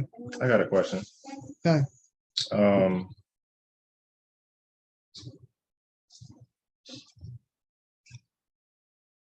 Is it possible for y'all to do this? My question is really for the people, because I'm kind of curious. Y'all see a resemblance between verse 1, just kind of drifting back, between verse 1 all the way up to 18? Is there any, have y'all seen this before? Looking back in the other books beforehand, have y'all seen this before, this pattern before? Or what does this resemble to you? That's what it resembles to me. I've seen this before in the 10 Commandments. And I had to write it down because from verse 1 to verse 8, it's really dealing with your Creator. Yes, it does have your mother and father in there, because that's the blessing. When you look back in the 10 Commandments, that's where the blessing comes into play for the land. Everything else is dealing with your Creator. Everything else after that is dealing with your fellow man, how you treat one another, how you're supposed to be with one another. More expound. As the Moreh was going over, I had to kind of think, and I was like, if you just break one of these commandments that are going forth, it's going to be a cascading effect. For the little ones, it means a domino effect. If I play dominoes, it's just going to build and build and build to the point where you get to that violent portion of it, to where you want to lash out at one another, but you don't want to get to that point. You want to try to rectify that situation like Sis had brought out. That's that. That's that point where we have the hardest time to get to that point of rectifying issues with brother. So if I have an art with somebody, you want to get to that point of talking, just having a conversation and getting past that fleshly manner to allow the Most High to speak. He'll be the one to rectify the situations, whatever that is. Whether you've made a mistake and put a stumbling block before somebody, whether you made a mistake and tell-bear against somebody. If you don't seek the Most High first in that manner, then all of these other things won't matter. It truly won't, because you won't have a heart's desire to do it. And that's the thing that I see here, is a heart's desire to do it. You talked about manifesting. How do you see that? Go into the brick. That's the fruits that you bear. You won't see it until those fruits actually manifest. Yeah, I don't know. So what does that look like? As far as fruits manifesting, I mean, hypothetically speaking, I'll use Aaliyah. Ariel. Ariel takes my cookies. I get mad. I'm like, dang, I wanted that cookie. And I hold on to that. I hold on to it. I hold on to it to the point now it's a part of me now. And I hold on to that point, and now that's how I see her, the cookie stealer, the one that took it. Dang, every time I see her, took my dang cookie. But if I don't say nothing to Ariel, you know, yesterday he took my cookie. That was mine. I had my heart's desire for it. Ariel says, I'm sorry. She buys me a whole stack of cookies to recompense. And I'm like, Torah, yeah, appreciate you for that. Or she could have just said sorry. I could have accepted that. And then we can go break bread and do whatever else we're going to do. But just to get to that point right there of conversating, that's where we need to be at. That's the point where we need to be at to truly prevent this cascade from happening. I yield the floor. Go ahead, Adol. Okay. Yeah. Let's keep going, Akeem. Verse 19. Verse 19. Ye shall keep my statutes. Thou shalt not let thy cattle gender with a diverse kind. Thou shalt not sow thy field with mingled seed, neither shall a garment mingled on linen and woolen come upon thee. Okay. Keep everything in its proper perspective and in its proper lane. So we don't mix, we don't crossbreed. We don't crossbreed. Leave it alone. We don't crossbreed. Go ahead, okay. Verse 20. And whosoever lieth carnally with a woman that is a bondmaid, betrothed by to an husband, and not at all redeemed, nor freedom given her, she shall be scourged. They shall not be put to death, because she was not free. Okay. So normally we would if a man sleeps with a woman that is betrothed, that's called what? Stealing. Well, yes, it's stealing. It's called what? Adultery, punishable by. Yeah. Okay. But in this regard, a man who lieth carnally with a woman that is a bondmaid, that means that she is a servant, a slave. So one of the same ones who was, let's go to the book of Shemot, commonly called Exodus chapter 21. Last commandment. That's 20. Yeah, it will be coveting as well. So they'll be breaking a lot of commands. Let's go to Exodus 21, verse 7. And you can go down to verse 10, Akeem. Exodus chapter 21, excuse me, starting at verse 7. And if a man sell his daughter to be a maidservant, she shall not go out as the men servants do. If she please not her master, who hath betrothed her to himself, then shall he let her be redeemed. To sell her unto a strange nation, he shall have no power, seeing he hath dealt deceitfully with her. Mm-hmm. And if he have betrothed her unto his son, he shall deal with her after the manner of daughters. And if he take him another wife, her food, her raiment, and her duty of marriage shall not be diminished. Okay, so this is in regards to the servant. So this is the servant that Leviticus 19 verse 20. What, 20? Was that 22? Yeah. 20 through 22 is talking about. That's that servant. So because she's not free, he's not killed, and she's not killed, but she's scourged, which means she's punished. So she does get punished, and then he has to do what? Verse 21, back in Leviticus. Verse 21. And he shall bring his trespass offering unto Yah, unto the door of the tabernacle of the congregation, even a ram for a trespass offering. And the priest shall make an atonement for him with the ram of the trespass offering before Yah, for his sin which he have done, and the sin which he have done shall be forgiven him. Okay, so this is the ram is like the highest level of the trespass offering. So he has to pay for the ram to be given. He can't give anything else less than the ram. Go ahead, Akeem. 23. Verse 23. And when ye shall come into the land, and shall have planted all manner of trees for food, then ye shall count the fruit thereof as uncircumcised. 3 years shall it be as uncircumcised unto you. It shall not be eaten of. But in the 4th year, all the fruit thereof shall be set apart to praise Yah withal. And in the 5th year shall ye eat of the fruit thereof, that it may yield unto you the increase thereof. I am Yahweh your El. Okay, hallelujah. So how would you eat if you can't eat from the trees that you plant for 4 years, or in the 5th year? How would you be eating?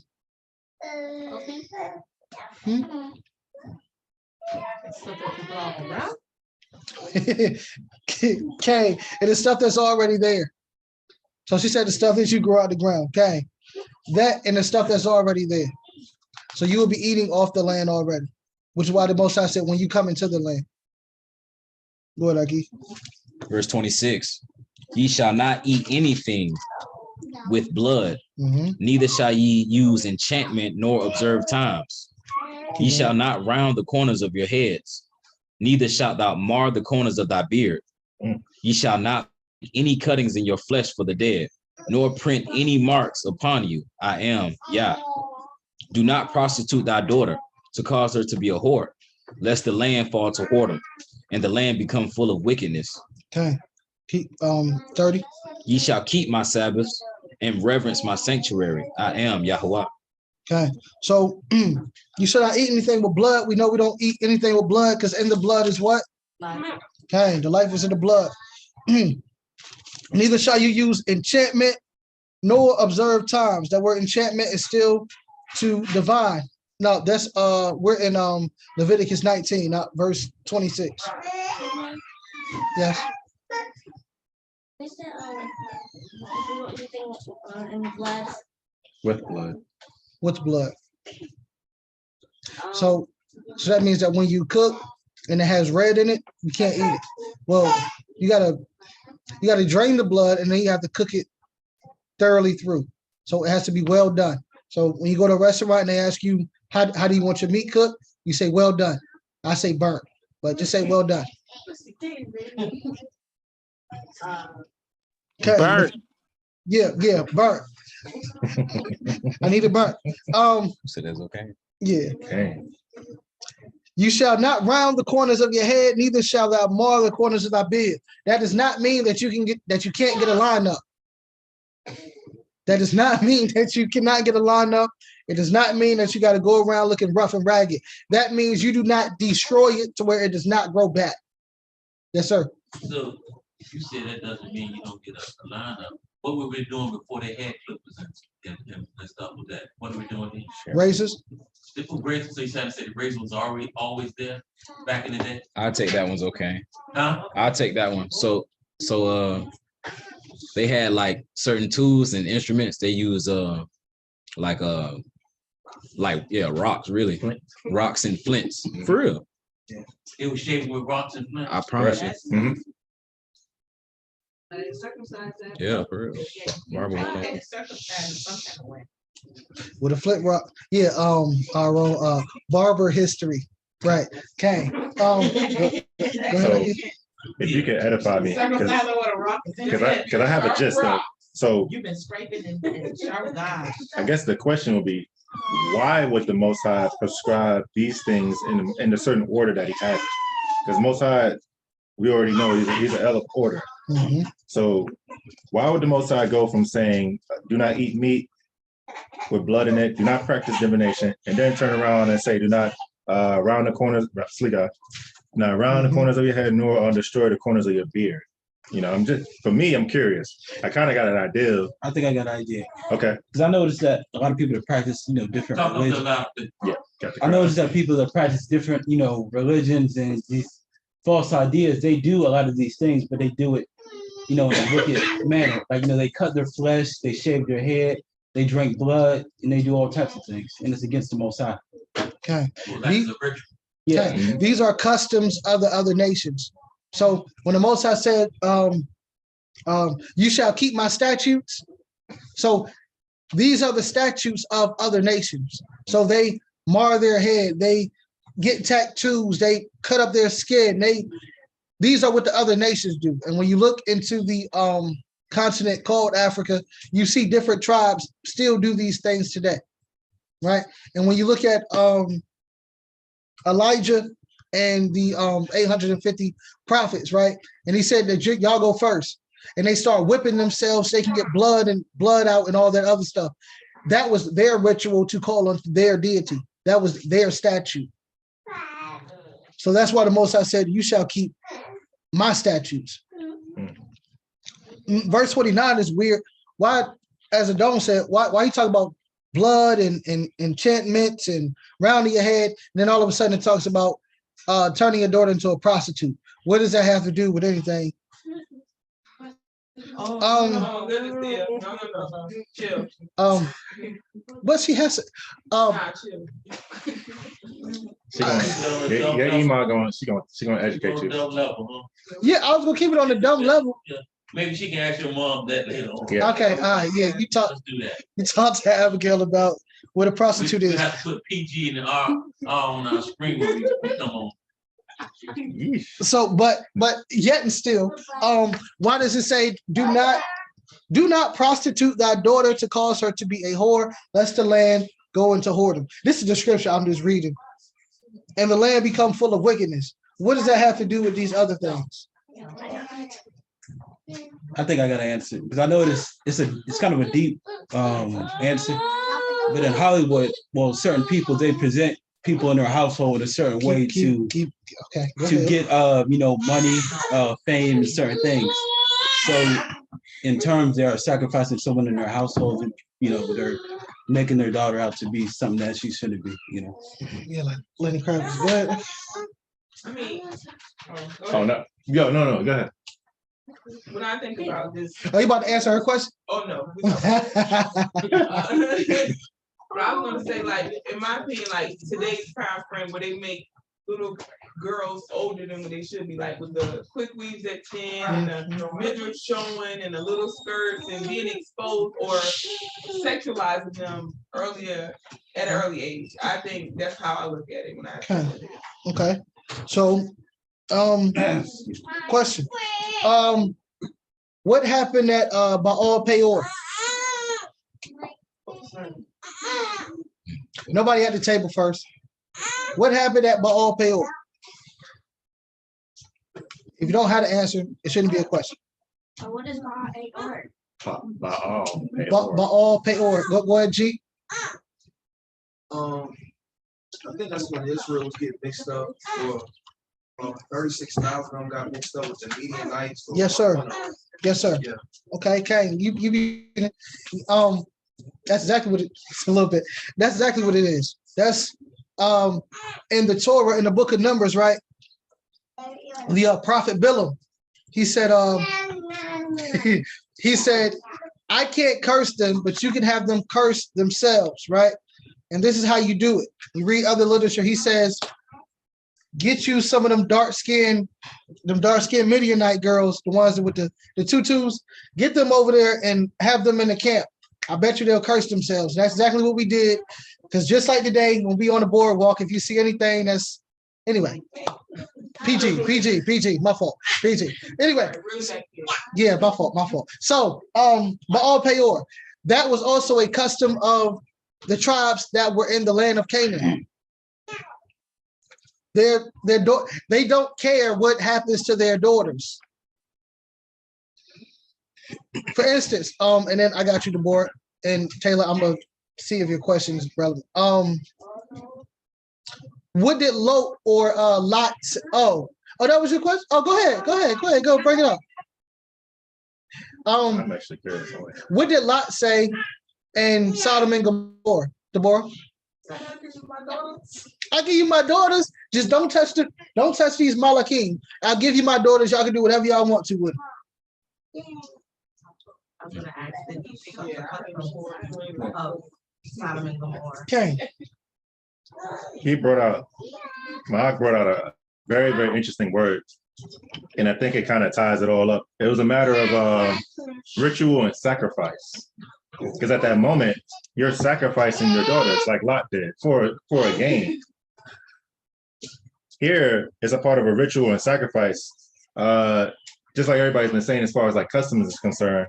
Again, the eating of blood, the shaving of the beard, the head, the tattoos, the marring of the skin, all of that. It's all a part of a ritual.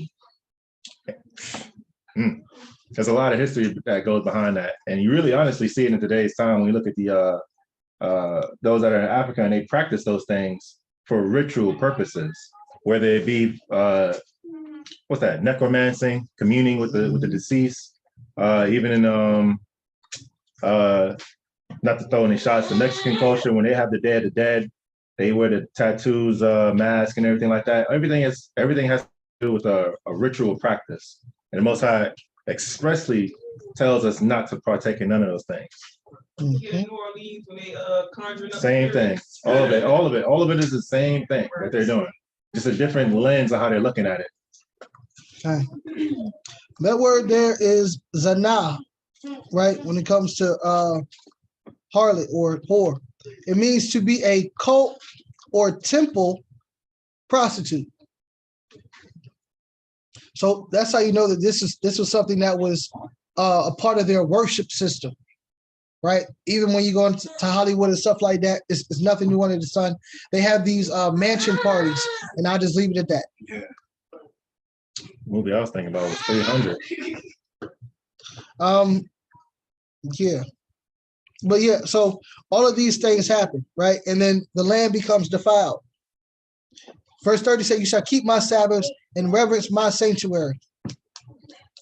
Keep talking about the sanctuary. We're going to talk about that a little later. I am Yahuwah. Go ahead, Akeem, verse 31. Verse 31. Regard not them that have familiar spirits, neither seek after wizards to be defiled by them. I am Yahuwah Yoel. Dang. You got a hand. Somebody got a hand up? Okay. Saul regarded. So the word regard means to turn to them. So you should not be turning to them with familiar spirits. Does that mean that they don't get information? Say what? They do get, yes, go ahead.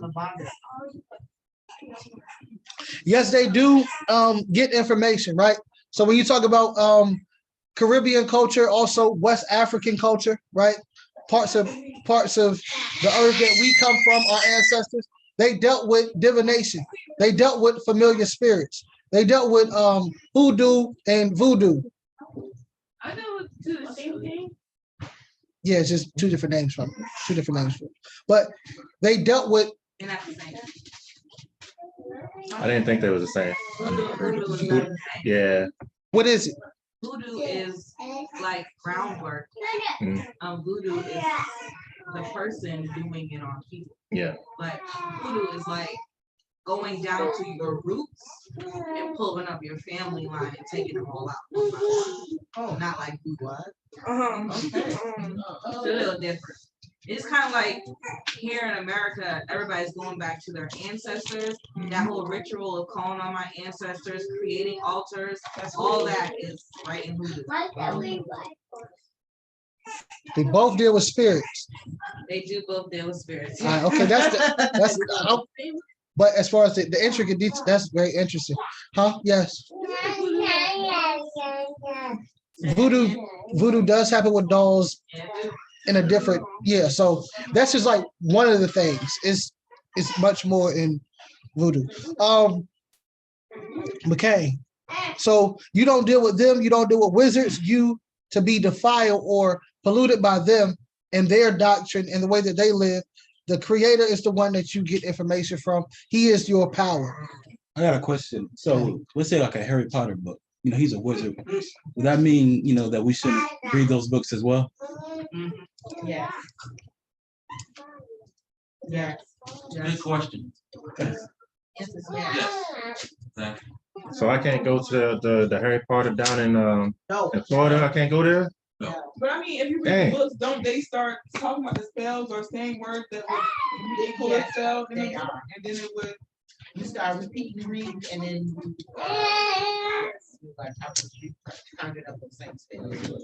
those spells are actually they're Hebrew spells, and they're Hebrew curses. I'll read that letter. That are actually in the Torah. So the way that they do it is so that it makes it seem as if it's normal, but they're actually curses. Like when the Most High is talking about Deuteronomy 28, those are actually the curses that's in Deuteronomy 28 put into a spell book. that every child is reading. So it's perpetuating that curse onto the land.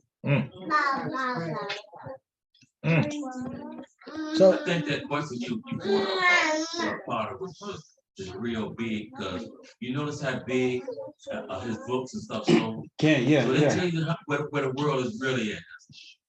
I mean, the people really catch on to stuff like that. Movies too, And yeah. movies and be attracted to stuff like that. People like that. Well, not people. The world likes that type of stuff. That's true. They're very, very inviting of that type of ruach.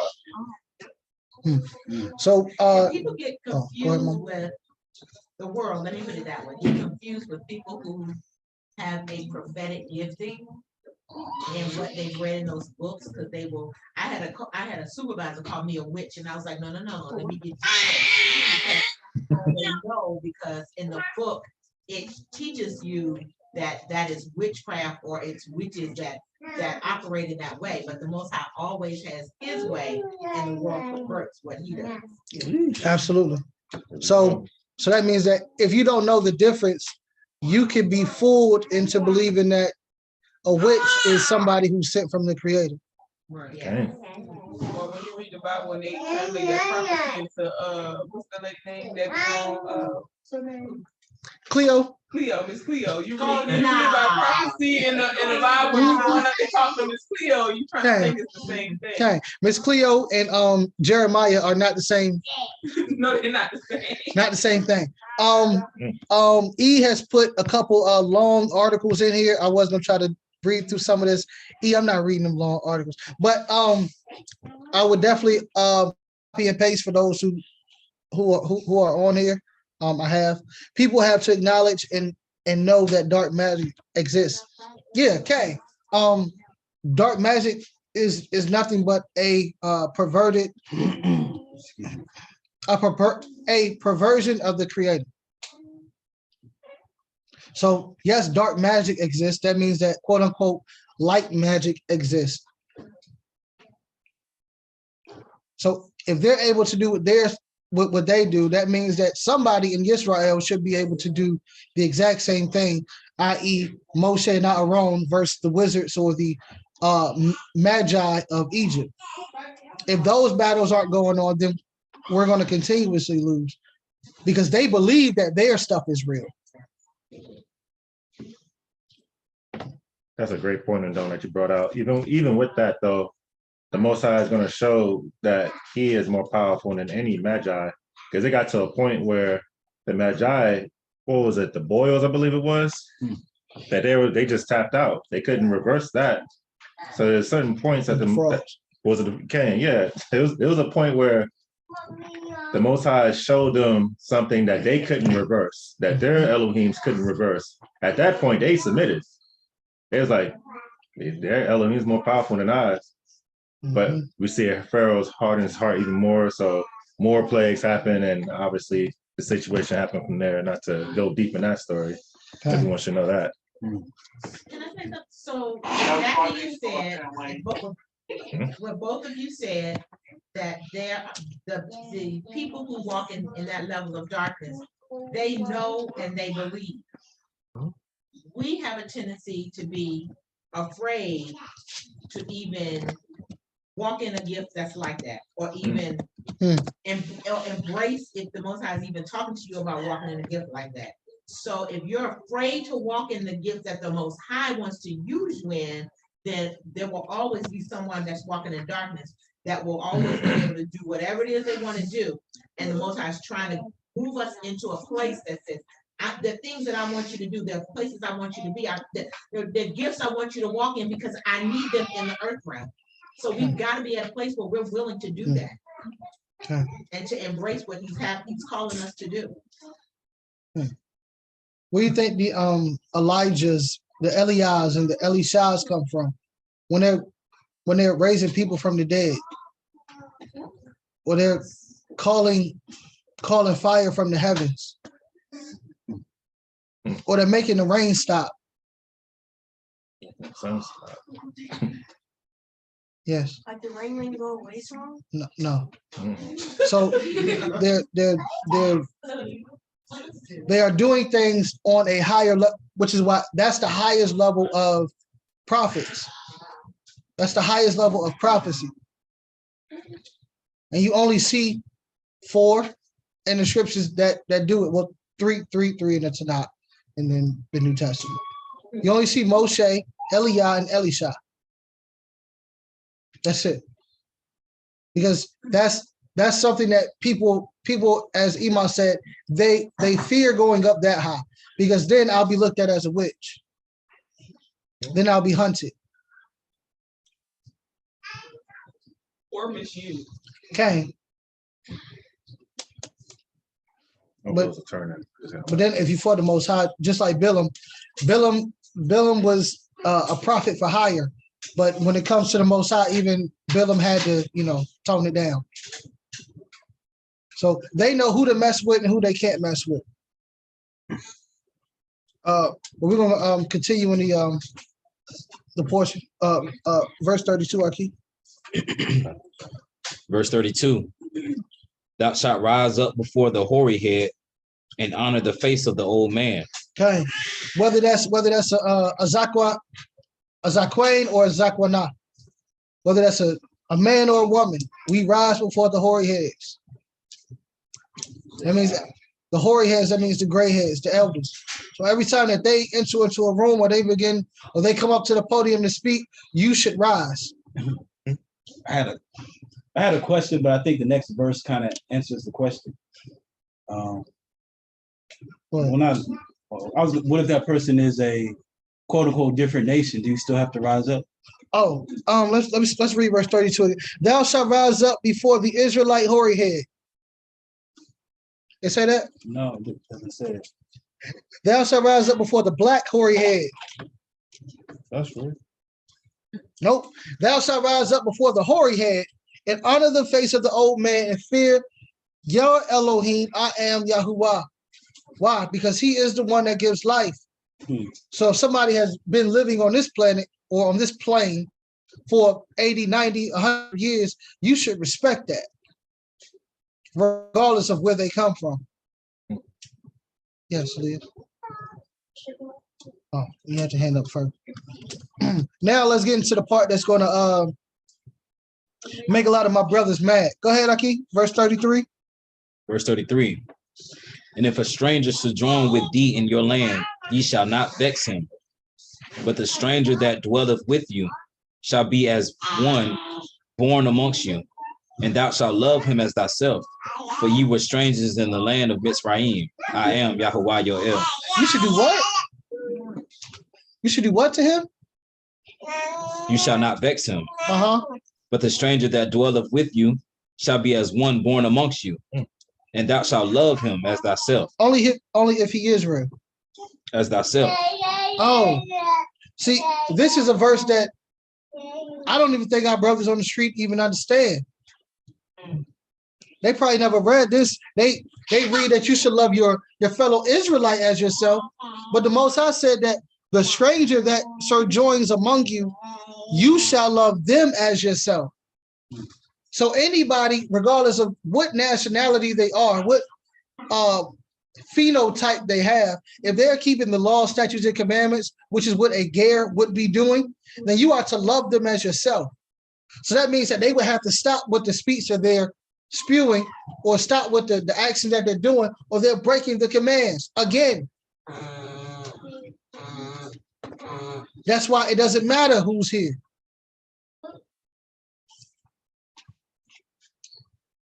That should be simple.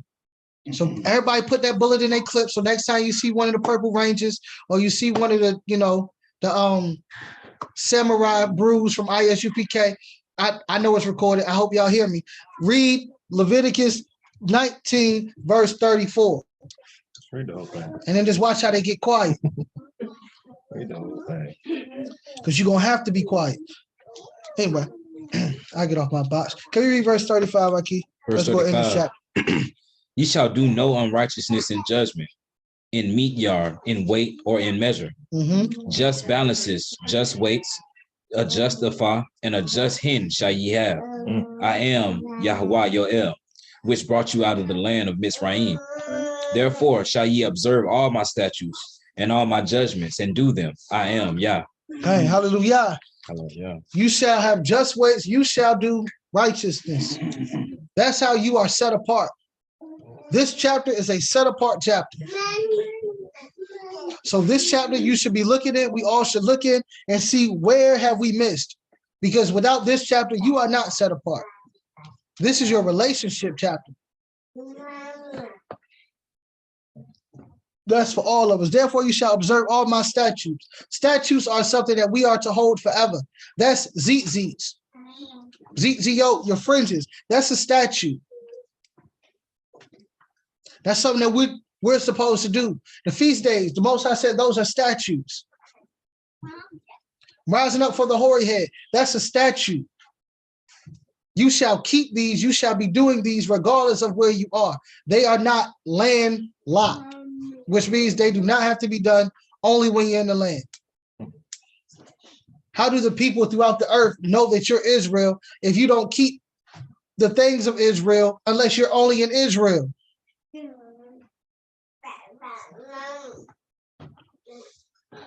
How can you be identified as somebody who's been set apart? It makes you think about even wearing the fringes. Would they say you have to wear fringes in the land of Israel? How would they identify you? Most High didn't specify. He just said, on the borders of your garments throughout your generations. In the land of Israel. Throughout your generations. That means as long as somebody is living in your generation, as long as you are a part of a generation and you say you belong to Israel, you should have them on. It's ain't about fringes, but that's just one of the statutes that's easy. Sit down. So we can go into chapter 20. It's the last chapter of the this particular portion. Go ahead, Akeem. Wa'ikra, commonly called Leviticus chapter 20, starting at verse 1. And Yah spake unto Moshe, saying, again, thou shalt say to the children of Israel, whosoever he be out of the children of Israel, or of the strangers that sojourn in Israel, that giveth any of his seed unto Molech, he shall surely be put to death. The people of the land shall stone him with stones. And I will set my face against that man, and will cut him off from among his people, because he hath given of his seed unto Molech, to defile my sanctuary, and to profane my set apart name. And if the people of the land do any ways hide their eyes from the man, when he giveth of his seed unto Molech, and kill him not, then I will set my face against that man, and against his family, and will cut him off, and all that go a whoring after him, to commit whoredom with Molech from among their people. Okay. So Molech is the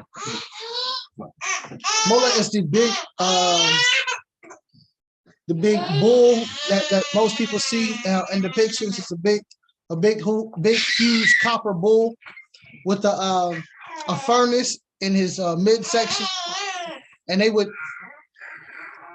heat it up, and they will put the babies in the hands of Molech, which will be hot as a furnace. So as the baby's screaming, the priest of Molech will beat on drums so the father doesn't hear it and change his mind.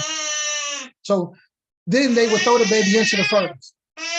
So either they would put it on the hands, or they would do that and throw the baby into the furnace. So this is where you get sacrificing children. So this is where you get the concept of hell from. It was a valley of Gehenna, where they would do these particular sacrifices and rituals right outside of Jerusalem.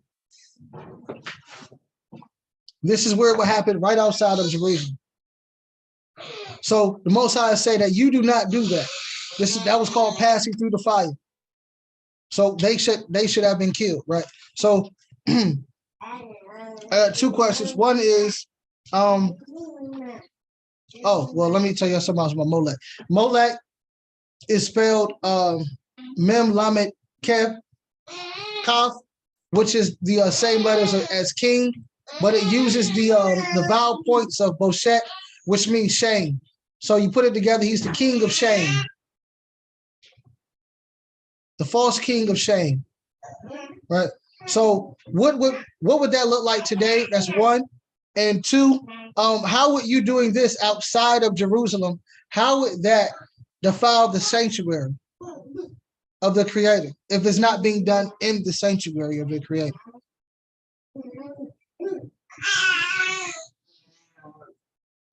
What was the question again? So the first one is, what would passing through the fire or child sacrifice look like today? That's one. And then two, how it said that they defiled my sanctuary, verse 3, to defile my sanctuary and to profane my set apart name. How would that happen if it's not being done in the tabernacle or sanctuary?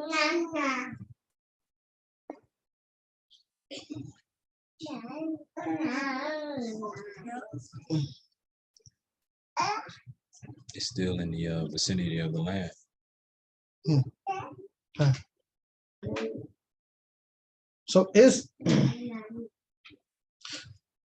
the Most High sanctuary only a building?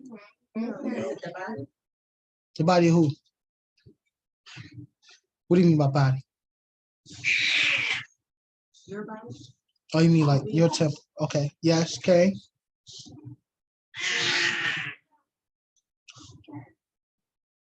So it's the body, as in your individual body, and the body, as in the people. Doesn't he dwell in the midst of the people? So you are defiling the community by you sacrificing your children to Molech. So today, what does that look like? Now, yes, in some places there still is child sacrifice. Even here in America, there's still child sacrifice. Just doesn't look like a big copper bull. It looks like them kidnapping your children and you never seeing them again. I had an answer, but I kind of wanted to wait, for the people that have children. Go ahead. But I would say, if you have a child and you kind of raise them up in a way that's contrary to the Most High, to bring, whether it be money or fame to your life, that would be a form of sacrifice. And of course, the second question, if you're in an unclean state in your heart and you come to a feast or you come to a Shabbat service, that would be, profaning the sanctuary, in my opinion. Okay. So you mean like Dwayne Wade turning Zion to Zion? Perfect example, yeah. Oh, okay. Or Will Smith making his son wear dresses and kiss other men. Oh, okay, maybe those things are. Maybe those things are defiling the sanctuary and giving your child over to Molech, as well as you said, teaching your children the ways of other nations, which is profaning his name. The big red giant.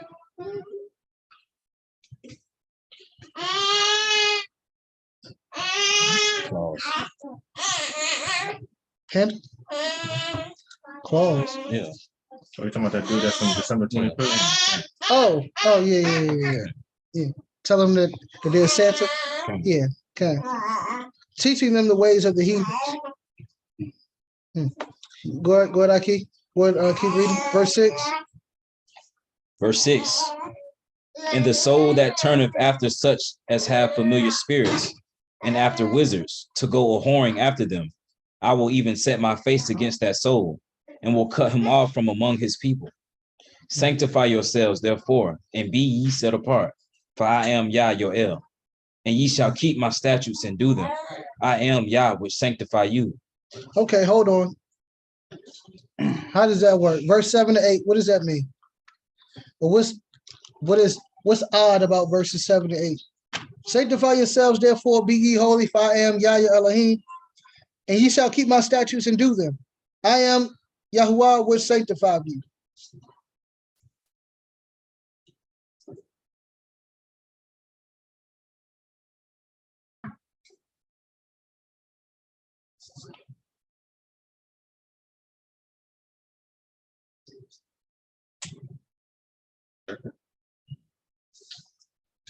Seven to 8. So, What? I was going to say, in verse 7 is saying, sanctify yourselves, right? And then in verse 8, it says that Yah will sanctify you. Okay, so how does that work? So who's doing the sanctification? Yah is? That's why he tell you do it. Make a choice if you want him to do it. By doing what he's asking you to do, you're showing him that you want him to sanctify you. Okay. He gives you the instructions on how to do it, but you still have to do it. So the Most High said, remember verse 9, chapter 19, he said, be ye set apart, for I am set apart. And then he went through a list of how to do it. I sanctify you because I give you instructions that nobody else has. But if you don't do them, then you're not sanctified. Are you set apart because you said that you were Israel? When you realized that you were Israel, were you set apart?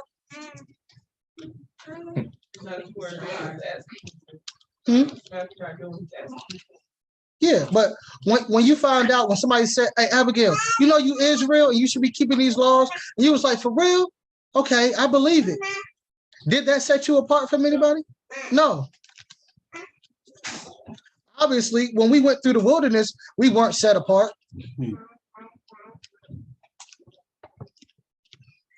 So you do it after you receive the commandments. What? Go ahead. Well, just for a visual, I see it as like going to the car wash. You know, you follow the instructions, pull up to here, but the car wash or the people there, they actually do the cleanup, but you still have to, you know, follow the instructions, drive up to a certain point and wait, you know. But when you go to those particular car washes, it's just a chain that kind of yank you through there. Oh, I don't think I've been to one of them in a year, so yeah. Yeah, at least the bougie ones. But free will and choice, work it out. Philippians 2:12-16. Okay, you have to work out your own salvation with fear and trembling. I knew y'all didn't believe in the New Testament, but the Most High said the same thing about circumcising your heart, right? He said you circumcise your heart, but then in chapter 30 of Deuteronomy, he said, I will circumcise your heart. It's the same situation. You do what you're supposed to do, and what you do what the Most High told you to do, and it'll occur. Nothing's free, nothing's given. What, Akeem? Verse 9. For everyone that curseth his father or his mother shall be surely put to death. He hath cursed his father or his mother, his blood shall be upon him. Yeladeen, what does that mean? Aaliyah, Dahlia, Ariel, Taylor, what does that mean? What does it, can you read verse 9 again, Akeem? Verse 9. Listen up. For everyone that curseth his father or his mother shall be surely put to death. He hath cursed his father or his mother, his blood shall be upon him. What's that mean?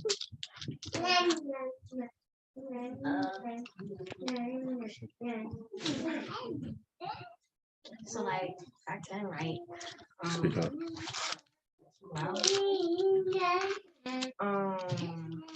So like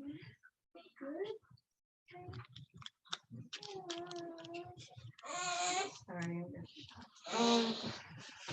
So like back then, right? Like if you disrespect your parents, like you would get like stoned or something like that. But nowadays you would just get beat. He says, so back then, if you disrespected your parents, you would get stoned. Now you just get a beating. Okay. So what does disrespect look like? Like say something to like put them in a bad mood. Say something to put them in a bad mood.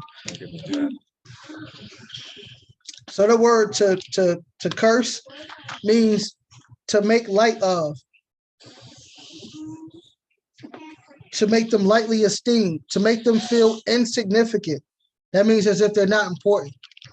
So the word kalal, or to make light of, is the opposite of honor, which means to make weighty. So the command is to make weighty the word of your parents. This is saying that you don't care about the word of your parents.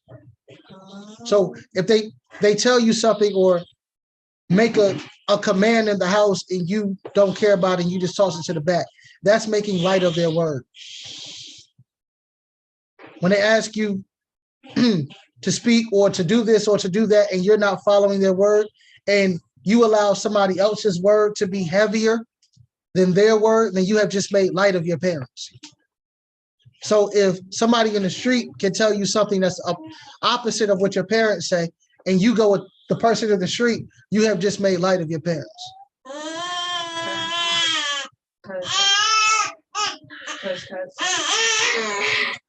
Because they're telling you that something that you want to hear and you want to do. More than likely it is. I mean, I don't know if anybody else had anything. I was gonna say, you see that all the time, really.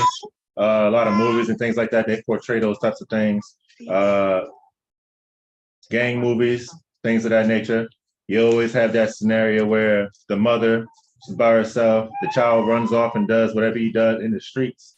He's getting word from Big Homie or whatever the case may be. He's getting the word from that person, rather heeding the words of the parent, which is warning them not to do what they're doing, unless it's going to lead to destruction. And it always does in the movie. So they're already painting you the picture of what not to do. But sadly to say, that's a real life story for somebody that's out there right now. Somebody is living that story right now. So. Okay. Okay.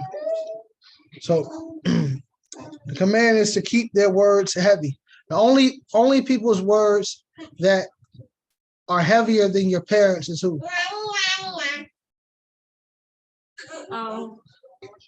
Basic question. Tangled, the movie.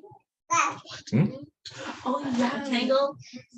Well, that is a correct move, but he asked you a question. I said the only one's words who are heavier than your parents is who?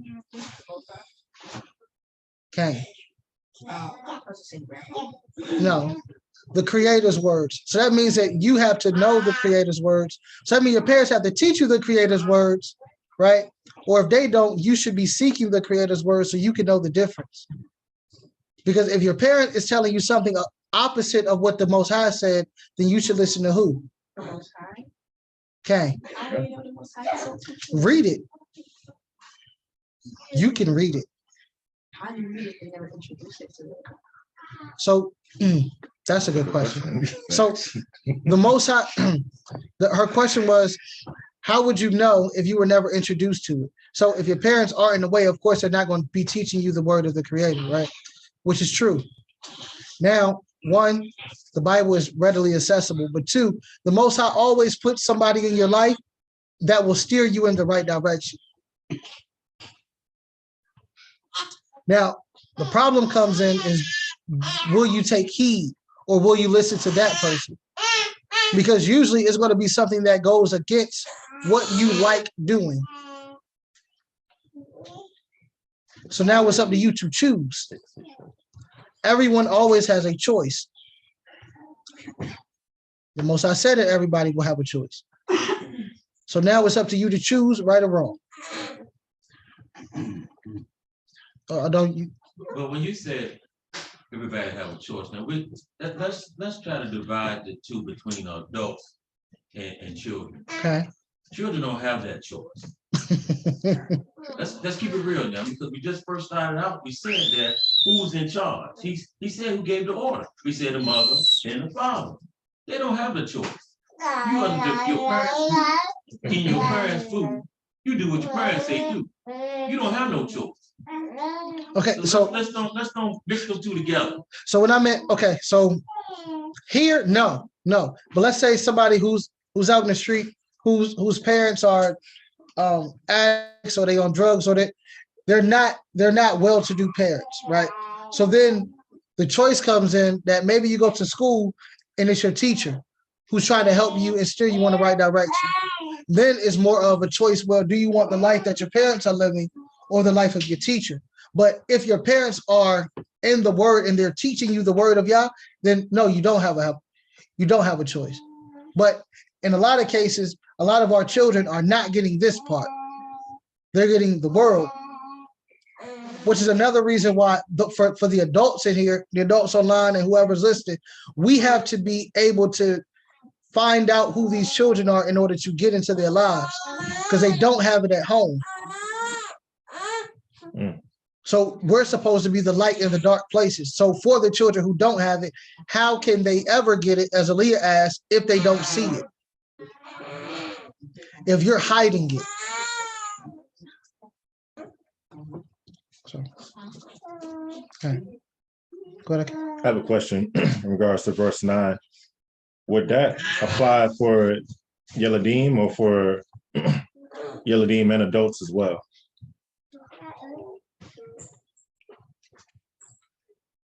For instance, right? Like I obviously have an Abba. So I'm 34. I go around, I'm just disrespecting my Abba. You old, you slow, whatever I want to say to him, disrespecting him. Would that apply to me as well? Or is this specifically for the Yeladim? No, that should be for everybody. I mean, you go back Okay, to the 10 Commandments and 10 words, you know. So. Right, it didn't say which age you are. It just says honor your mother and your father. Like it don't give you a stipulation. It say honor them. Okay. And even as you get older and they're not doing what they should be doing, I mean, it still doesn't give you an open invitation to disrespect them. Absolutely. Only reason why I bring that up because you do have sometimes you get those Yeladim that will grow up to be adults, and they sometimes, and I pray there's no one here, if they sometimes think in their minds like I'm old, I don't have to listen to my parents anymore. I don't have to reverence my parents anymore. Whereas completely opposite the case. It doesn't matter how old we get, as long as our parents are still alive, Yah willing, you should always still honor and reverence and give them thanks, because they are still the ones that bore you into this world through the Most High's grace. So. And being mindful that it's not always just your biological parents. There you go. How some people have teachers or members of the church or somebody else that may be an influence on them, they still have that regard as well. You should still regard them the same. Okay. Which goes back to thou shalt rise up before the hoary head and honor the face of the old man. So even as they get old, that honor, which is still the same word, let's see. Well, nope, this ain't even the same one. This is honor, to pay honor, to glorify, to esteem, to show partiality to. Which is interesting because when it came to judgment, the Most High said to have balances and weights, just balances and weights. But here the Most High is saying that you should be partial to the old head. Is that a contradiction?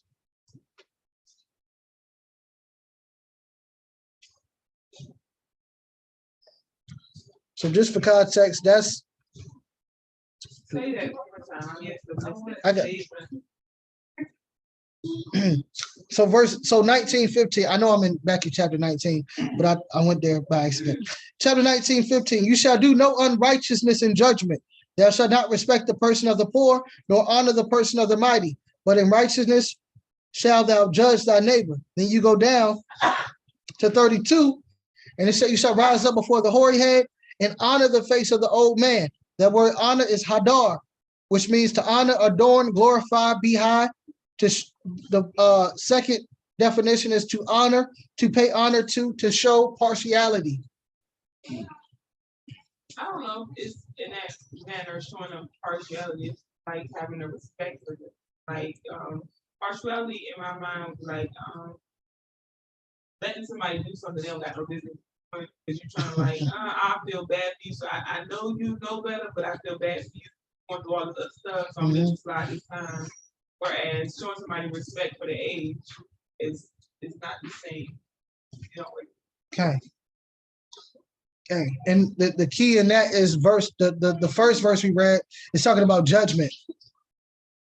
And judgment, everybody's the same in judgment. Old, young, poor, rich, Hebrew, Gentile, everybody's the same in judgment. But when it comes to life, the honor or the partiality comes in is if everybody's in here sitting down and two elderly people come in here, you should probably do what? Yeah, you should probably get up and get them a seat.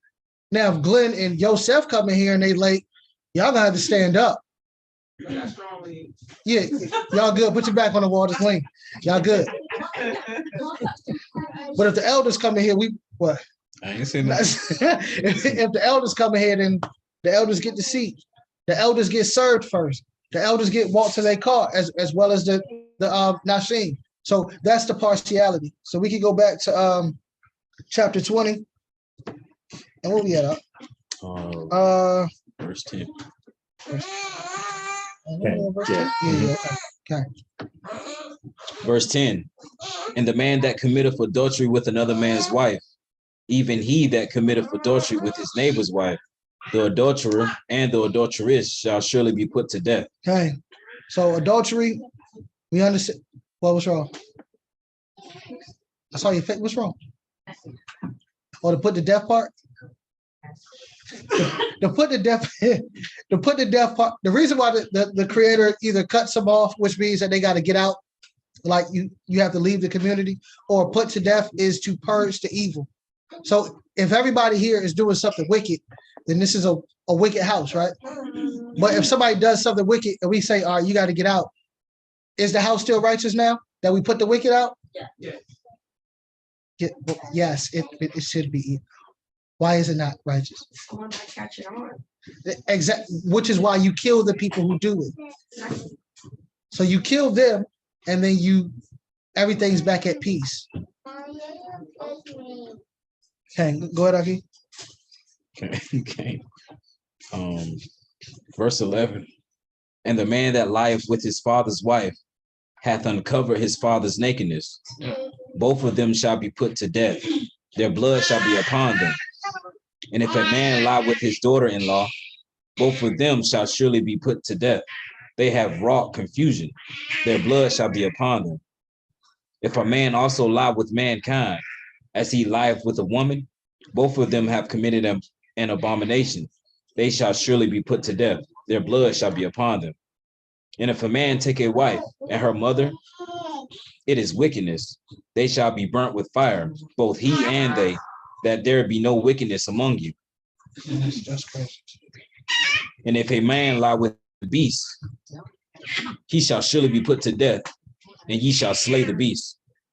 And if a woman approach unto any beast and lie down thereto, thou shalt kill the woman and the beast. They shall surely be put to death. Their blood shall be upon them. Okay, hold on with it. Go ahead, Akeem. Question. Yes. Why do you have to kill the animal? The animal is innocent. The animal definitely is not innocent. You ever seen Daud? No, you probably haven't seen it. I don't even want to give you that visual.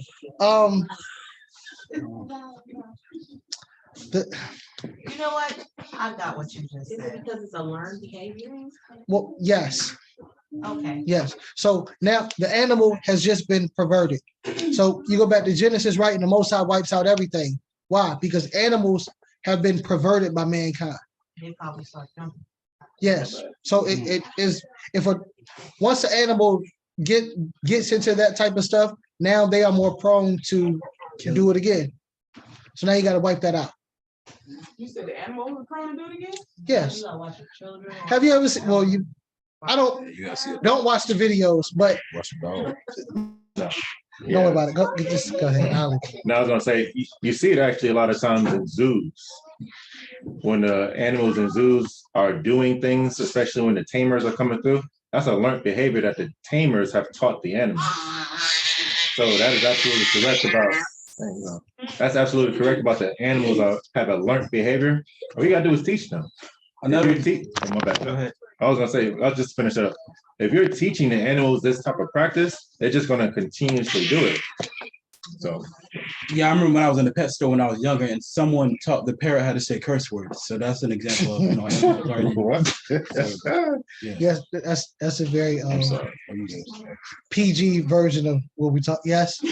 Or if you teach an animal to eat human food instead of whatever food they have, and that's what they would want more so. That's just like dogs that trainers train to kill humans.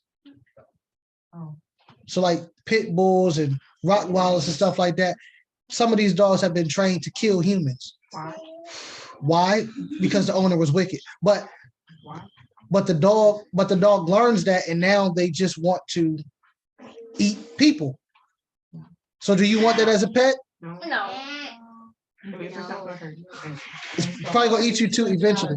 Person to eat. Okay, what you? Then you put it out your house, it's gonna look for the next person to eat. Okay. And so when you put it out, it's gonna do something else. So now you have to put it down. You have to kill it and eradicate it completely. Eradicate just means to erase. Yes, Taylor. Like if you got like a pet and you trained it just to do whatever, and it would just do whatever. Yes. Like trying it to like kill people. Yes. To like hurt people. And you want it to stop that dog shouldn't be doing. Yes, you could definitely train it to do that. And the animals are under the dominion of people. So we train them to do whatever it is that we want them to do. No, we're gonna move forward. Go ahead, Akeem. Verse 17. And if a man shall take his sister, his father's daughter, or his mother's daughter, and see her nakedness, and she sees his nakedness, it is a wicked thing, and they shall be cut off in the sight of their people. He hath uncovered his sister's nakedness. He shall bear his iniquity. Go ahead. I got a question. So King David had children, right? And one of them did that, right? But nothing happened to the sister. What was the instance? What was the full scenario in that story, sis? The full scenario, he took it. Thank you. It wasn't. Well, what did it say? It wasn't consensual. No. So this take isn't the. This isn't that. That was a force. Yeah. Was force. This is more of, and it says in that story that he forced that. Right. And this one, this is, yeah, this Mhm. is like just take as in, I got into your head, whatever, I take you, and then we go do this. Well, that's a good question, but no, but he was killed for it because, yeah. Okay. Another thing is there such thing as a half sister culturally? No. Oh, okay, just making sure. But there's a such thing as a half father. It's a half father? A father-in-law. Yeah, so that's a father-in-law. We're talking about like, that's my half sister because that's my daddy's daughter, but that's not my mother's daughter. Gotcha. Clarify. Yeah, oh yeah. You want me to keep reading? Yes, sir. Okay. All right. Hold on. Verse 18. And if a man shall lie with a woman having her sickness, and shall uncover her nakedness, he hath discovered her fountain, and she hath uncovered the fountain of her blood, and both of them shall be cut off from among their people. Both y'all nasty, y'all gotta get out of the community. Go ahead. And thou shalt not uncover the nakedness of thy mother's sister, nor of thy father's sister, for he uncovereth his near kin. They shall bear their iniquity. Don't mess with your aunties. Go ahead. And if a man shall lie with his uncle's wife, he hath uncovered his uncle's nakedness. They shall bear their sin. They shall die childless. And if a man shall take his brother's wife, it is an unclean thing. He hath uncovered his brother's nakedness. They shall be childless. Ye shall therefore keep all my statutes and all my judgments and do them, that the land whither I bring you to dwell therein spew you not out. And ye shall not walk in the manners of the nations which I cast out before you, for they committed all these things, and therefore I abhor them. Okay, so it said you shall not walk in the manners. These are the customs. These are the statutes. Same word. You do not walk in them. So which is an interesting conversation. So if the people before Israel would have kept the commands and not done these things, would they have kept the land? That's just a question. I know you say no, and we can have that conversation. Go ahead, Akeem, verse 24. Verse 24. But I have said unto you, ye shall inherit their land, and I will give it unto you to possess it, a land that floweth with milk and honey. I am Yah your El, which have separated you from other people. You shall inherit what land? Their land. Oh, that's interesting. Okay, go ahead. Ye shall therefore put difference between clean beasts and unclean, and between unclean fowls and clean. And ye shall not make your souls abominable by beast or by fowl, or by any manner of living thing that creepeth on the ground, which I have separated from you as unclean. And ye shall be set apart unto me, for I, Yahuwah, am set apart, and have severed you from other people, that ye should be mine. Okay, so real quick. He said, you shall not make your souls abominable by beast or fowl, or by any manner of living thing that creepeth on the ground, which I have separated from you as unclean. So does that mean that now, because Yeshua, that we can pray over this stuff and it no longer makes us unclean? Okay, I just wanted to make sure.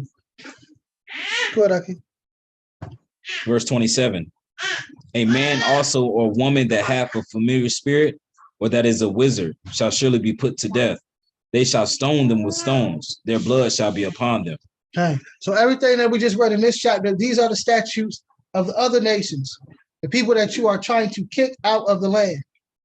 The Most High distinguish you from all of them. So once again, this portion is called Qodeshiym, because these are the ways, well, chapter 19, of the set apart people. These are the ways of the people that the Most High has unto himself. So now you see why we are no longer, or not currently, the set apart people, because we're not living the set apart way amongst each other. Without the feast days, without the Sabbath is in here. He didn't say nothing about the feast days.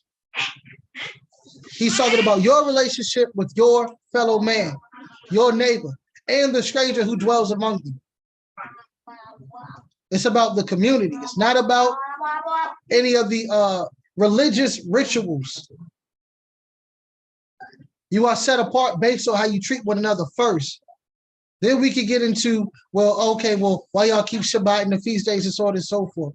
If somebody comes in here and we all treat them like, I was going to say anyway, and we all treat them like they're nobody or make light of them, do they really care on why we wear tzitzis? Do I care that you speak Hebrew? All I know is I came in here and y'all didn't treat me like family. Y'all treated me like I was a doormat. So now I'm going to walk back out over the doormat as I leave.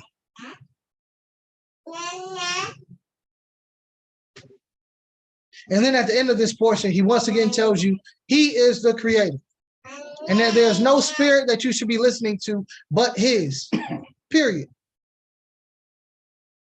And that's the end of the portion. So does anybody have any questions or comments in regards to the portion?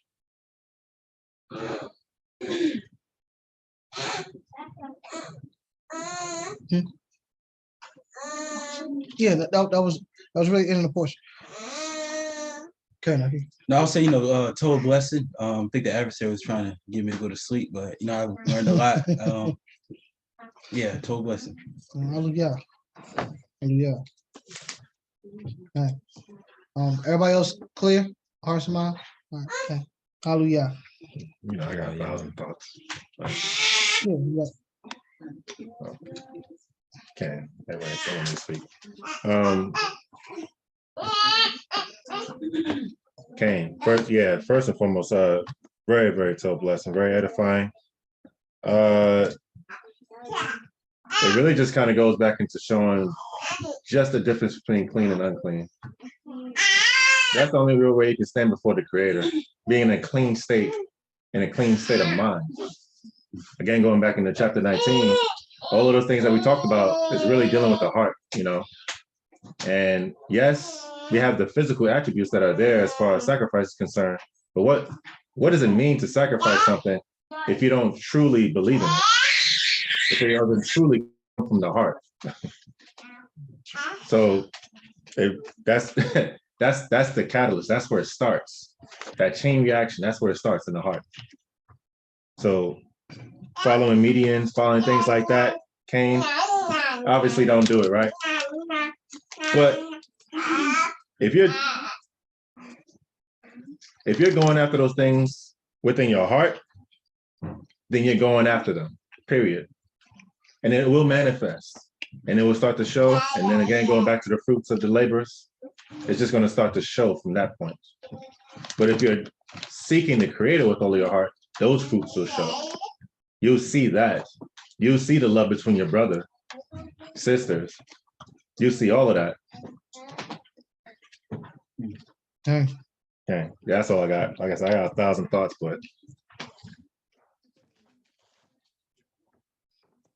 All right. Iman, do you have anything? I'm good. It's okay, Kevin? Yeah.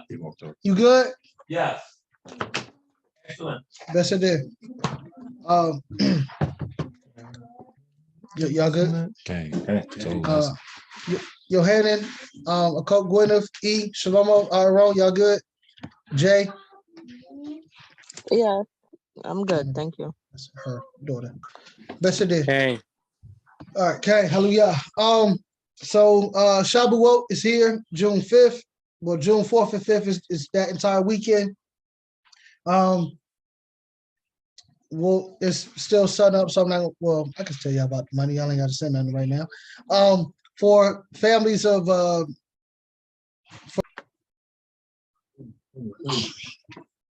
hope you paused it and didn't stop it, sorry, because then all you did was just create a different recording.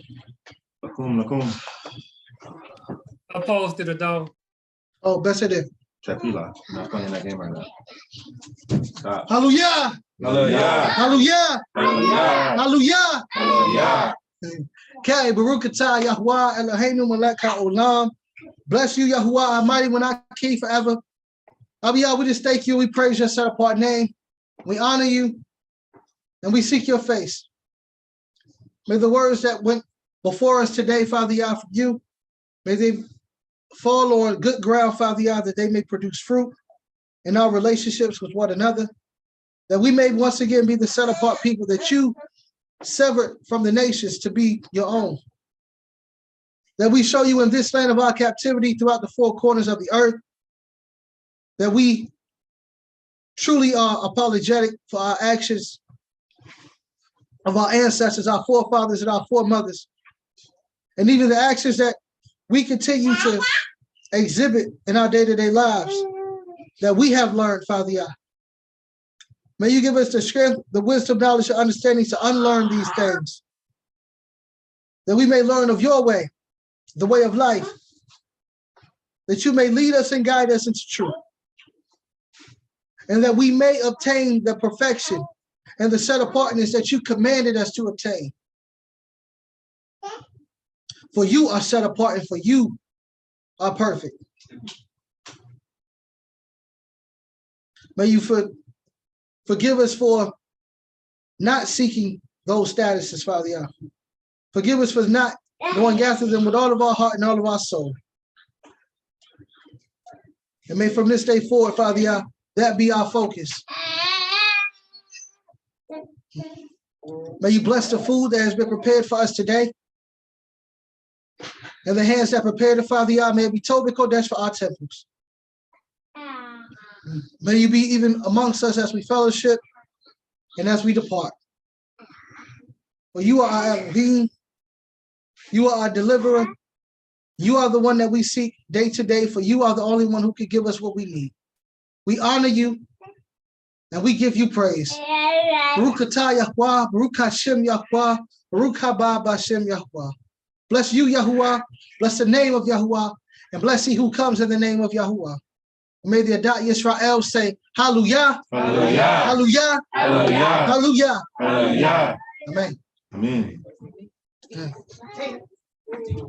Shalom, shalom, Aaron, G, pray everybody.